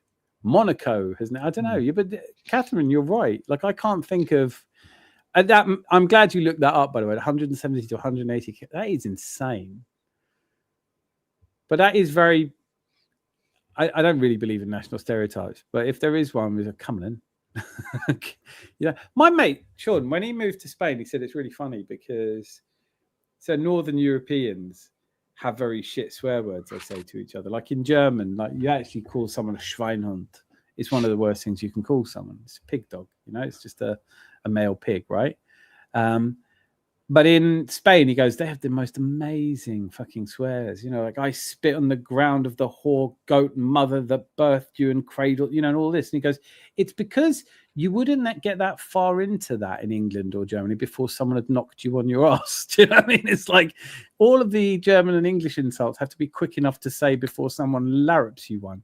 And in Spain, there's a lot of gesticulating and, I'm going to do this, I'm going to do that. And then they don't. But it's good to know that the small microstates have not been at war against England. I think right now they'd probably win. Arsenal have not retained a title since the 30s. Very true. Very true. Are England in the white or red kit? Bloody good question. Do you know this, Anzi? You've been keeping up. You've been annoyed by the away kits, haven't you? Oh, it's stupid, isn't it? I mean, I think the most annoying one was when Brazil played, was it Capo Verde or something like that? No, I know the one you mean though. Who did Brazil play? Because they were in blue and the other team were in white. Was it Japan? Oh, I can't remember now. But yeah, because Brazil played in blue and the opposition's first team colour were blue, but they played in white. I know. And I'm thinking, well, why didn't Brazil just play in yellow? They play in their home colour of blue. And it's someone bribed someone. I don't know. Do you think it could be corruption? Yeah, and then I was thinking, well, maybe it's because when it's on the thing and it's like Spain versus France, something like that, and you think, well, Spain are the home side, so they'll get their first pick. And then I started checking to have a look, and it wasn't anything to do with that either. So I thought, what was it to do with? Because I still don't know, and it does annoy me. I just haven't looked it up. I honestly don't know, because I literally thought when you see the fixtures, it's got they're at home to them, so they're going to have the home kit, and well, they're not.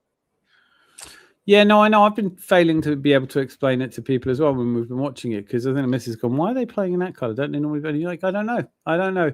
It's itsy bitsy teeny weeny crooked and corrupt infantini. Catherine, we're an island race. It's what we do best. It's not about colour or race. It's a buzz of being on the front line. And you know what? I do think the Industrial Revolution helped, honestly. You know, otherwise, because we weren't that great at war when the French arrived. Well, only once. Or the Romans arrived. Yeah, twice. Or the Vikings arrived. Yeah, but we always pushed. Or the Saxons arrived. Because I don't even know who we are anyway, because I'm not. Do you know what I mean? Like, who are... The island is named after the Angles. They came here. The indigenous people of here were... What are they called? The... Because it used to be... you could walk across, didn't you? Anyway, yeah, as we are... We like to be on the front line, but only from about the 13th and 14th century. Even at the time of Spanish Armada, we weren't a very big military, were we? At the time of the First World War, we had a very tiny army, but a great navy, very good naval. Well, that's it. I mean, we dominated the sea for 300 hundreds of years. I'd say 300, definitely. Yeah. And that's great. I wasn't alive, but I still think of it as we. Yeah, I mean, my granddad was on the other side, but I still think of it as we. Yeah, I mean, we had. I mean, our navy were good because we drilled them good. Mm. It was you know the story of the king's farthing, don't you? Or the king's shilling. Yeah, I still use the comment. I like it, guys at work when they're bitching about something. I always go, "You took the king's shilling, now do the king's work." Yeah, because it used to be the for those who don't know, you used to get the I can't think what they really call them now, but they used to come around rounding up people to join the navy. Yeah, rounding up, banging on the back of the head. Yeah. So what they do, right, is someone put their beer tankard down and they drop a coin in it. Yeah. And they drink it up, they drink it. Oh shit. Yeah. And that's why. What is that called? But what is that called? There's a word gangs. for it. Press ganging. That's it. Yeah. And that is why the tankards then started to have glass bottoms. So you pick it up, see the coin, you think, fuck that. I'll have another pint, please. Sailor's life for me. Hi, diddly dee.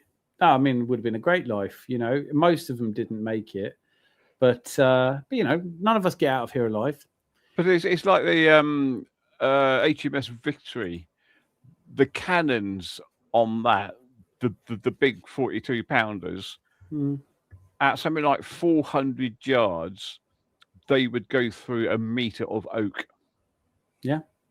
I need to take issue with this because I am not a jingoist, I'm not a patriot, and I'm interested in wars historically, and I think I like war films. This would surprise you. England wouldn't do very well at war in today's times.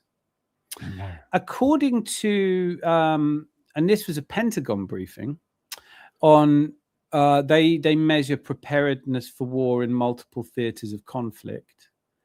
The United States is the world's #1 military power. They have the world's largest air force, and they also have the world's second largest air force, because the Navy has the second largest air force, or might even be the first largest. So, like, no one is getting anywhere near the United States.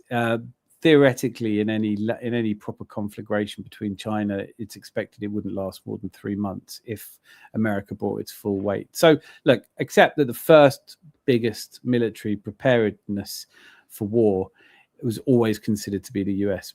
But you'd be surprised to hear that the UK is second. We are more equipped to handle war across multiple terrains than any other country.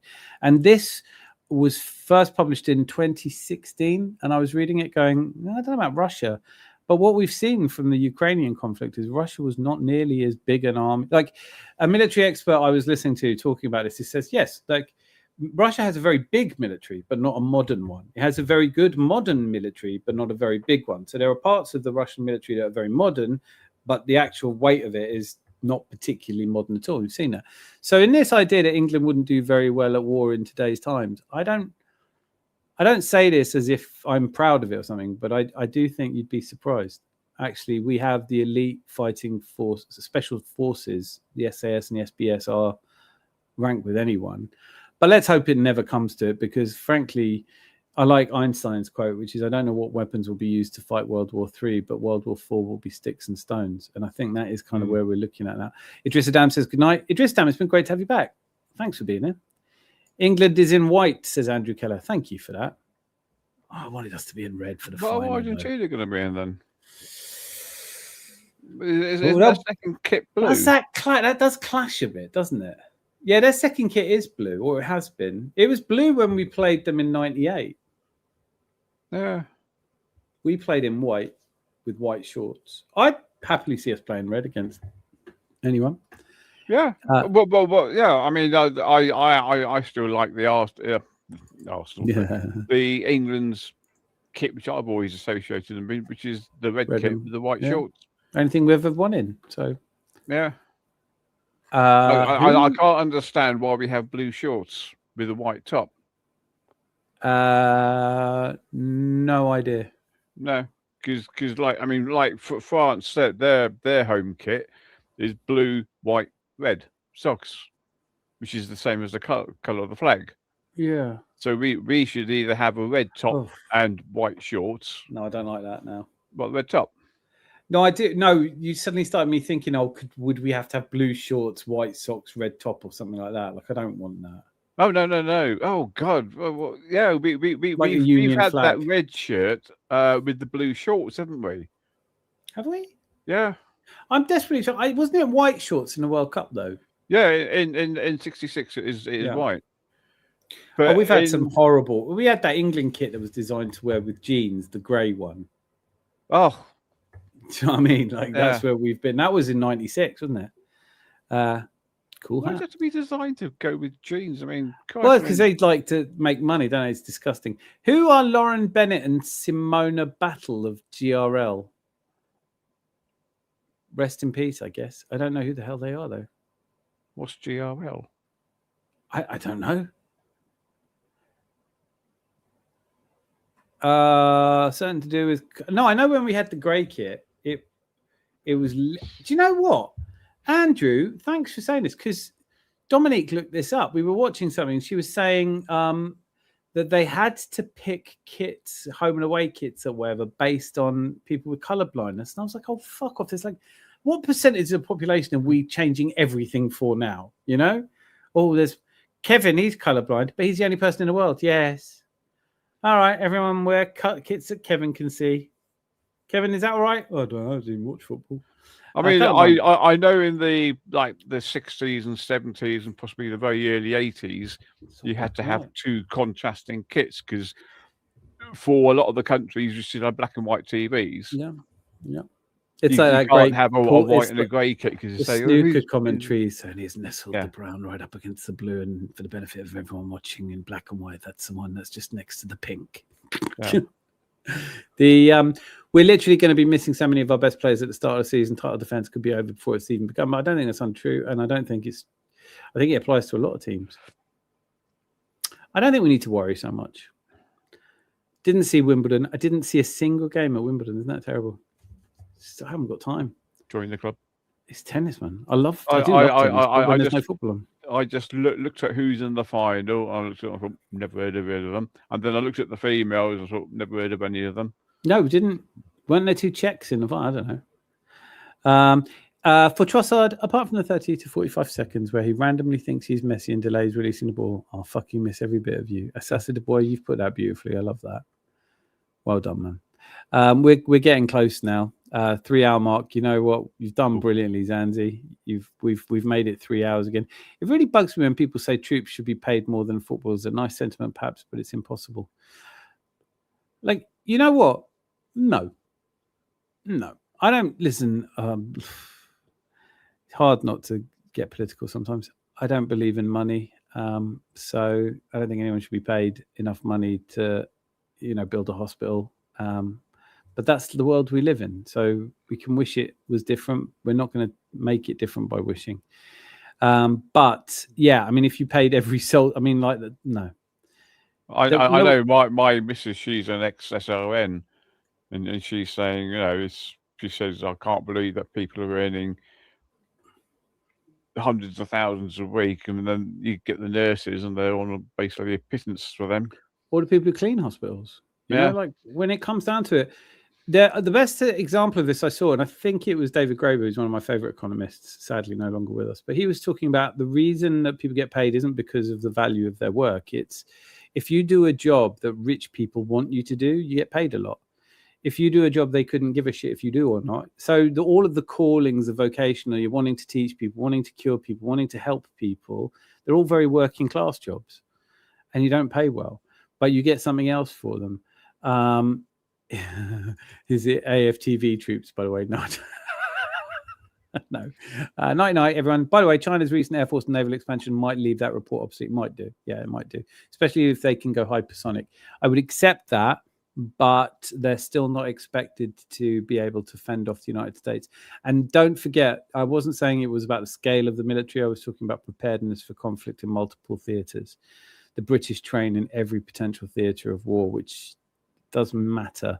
But I'm not, just for the record, saying that I think that Britain would win in a war against most countries. Let's just hope it never comes to it. Argentina in blue, what they wore in '98, England all white shorts. Oh, I don't like that. Thanks for that, Andrew. Poor Kevin. Who the fuck's Kevin? Arsenal have decent fixtures to start off with, so I wouldn't be too bothered. They are a bit trickier. I mean, yeah, I agree with you. They're much easier than last season, but actually it worked in our favour last season because we did so much better than I'd expected that we actually gave ourselves a chance. But as we approach 3:00, oh, colourblind Kevin. Oh, that's who. That's typical. I make up a guy and 2 minutes later I can't remember who you're talking about. They are patient, our chat. Love you guys. You are absolutely brilliant. Thanks for the. It's a good job they're on the ball because we're not. Oh, mate, yeah, we're not. Like this is the blind being led by the intelligent, isn't it? Yeah. Zanzi, over to you for your final thoughts. Well, first of all, it's been emotional. All of those people way over there not pointing at you. I down, can't bear that you're getting it right every time now. I know. I can only do it because I can see this. I so know. I that way. But every single time I used to take the mickey out of you, and I used to go, "How's this so complicated?" And now every time I go to stick my head round the thing, it's always the wrong way. Oh shit! I know. You never see me anymore. I'm like, that's why I was in the middle because I was like, no one's going to know that I fucked it up every time. But yeah, it's the chat's been absolutely brilliant.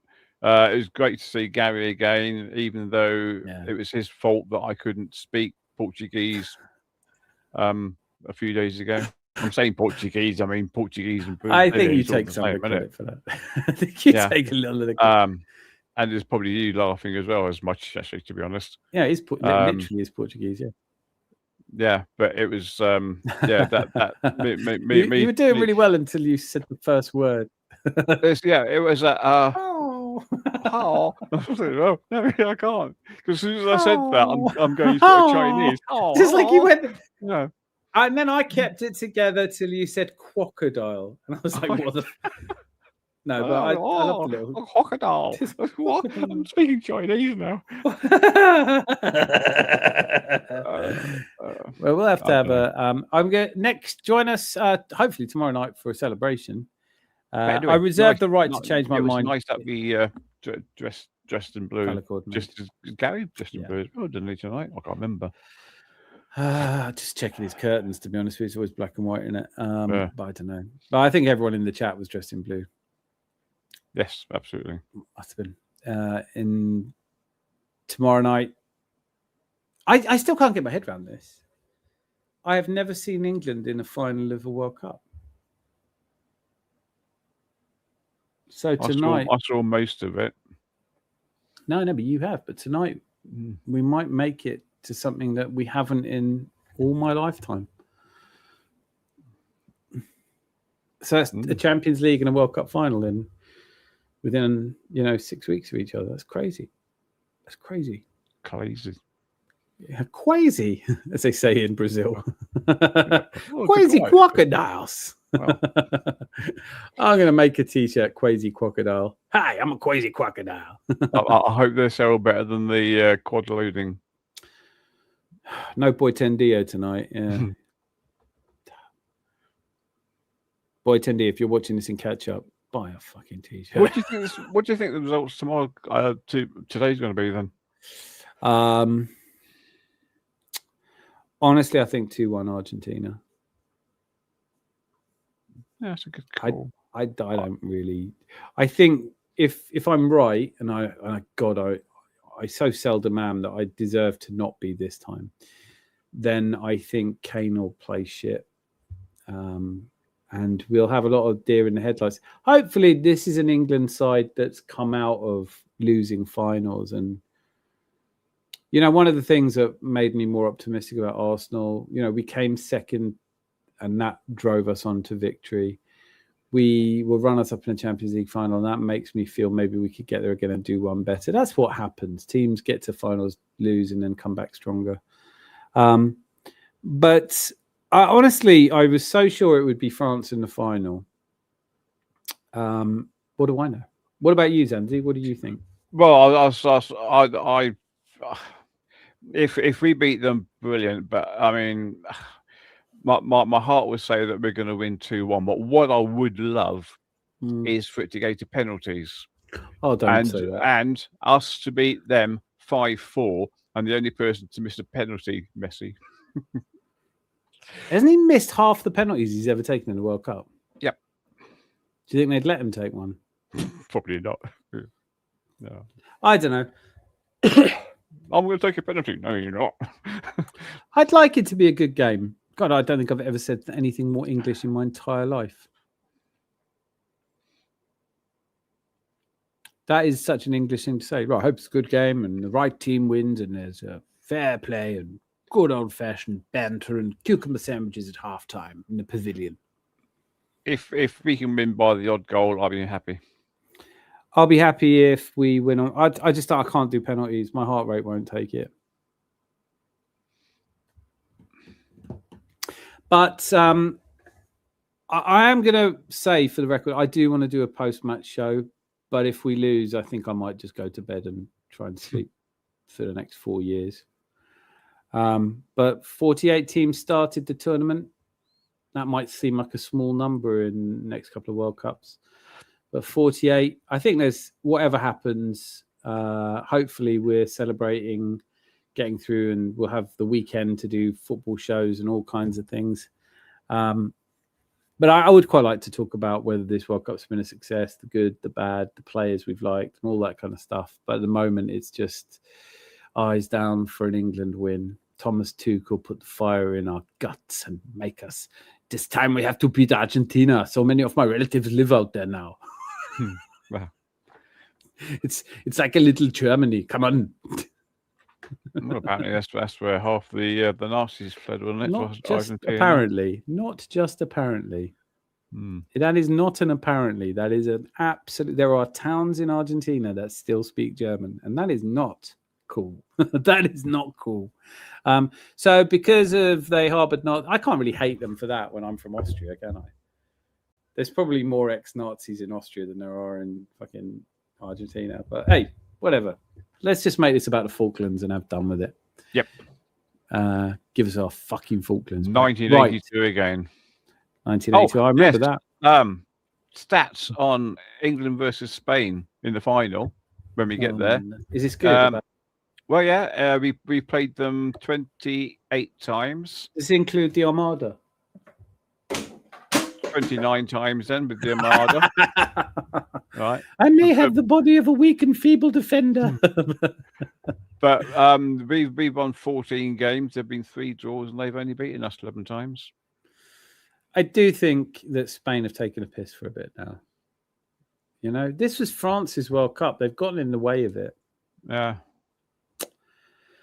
I honestly, do you know what? I nearly put such a large amount of money on France and there was only something holding me back going, you know, it's football. You can never be this sure. And I'm glad I didn't. Right. But it has been emotional. It is now 3 hours and 3 minutes we've done. We've done really well. You've been outstanding again, Zanzi. And thank you. Jack the Kid has video footage of a messy miss at Bus and Mercedes-Benz. All right. Jose, yours is the last comment of the night. unless someone else jumps in there. Until I see you all again, be lucky. Lots of love.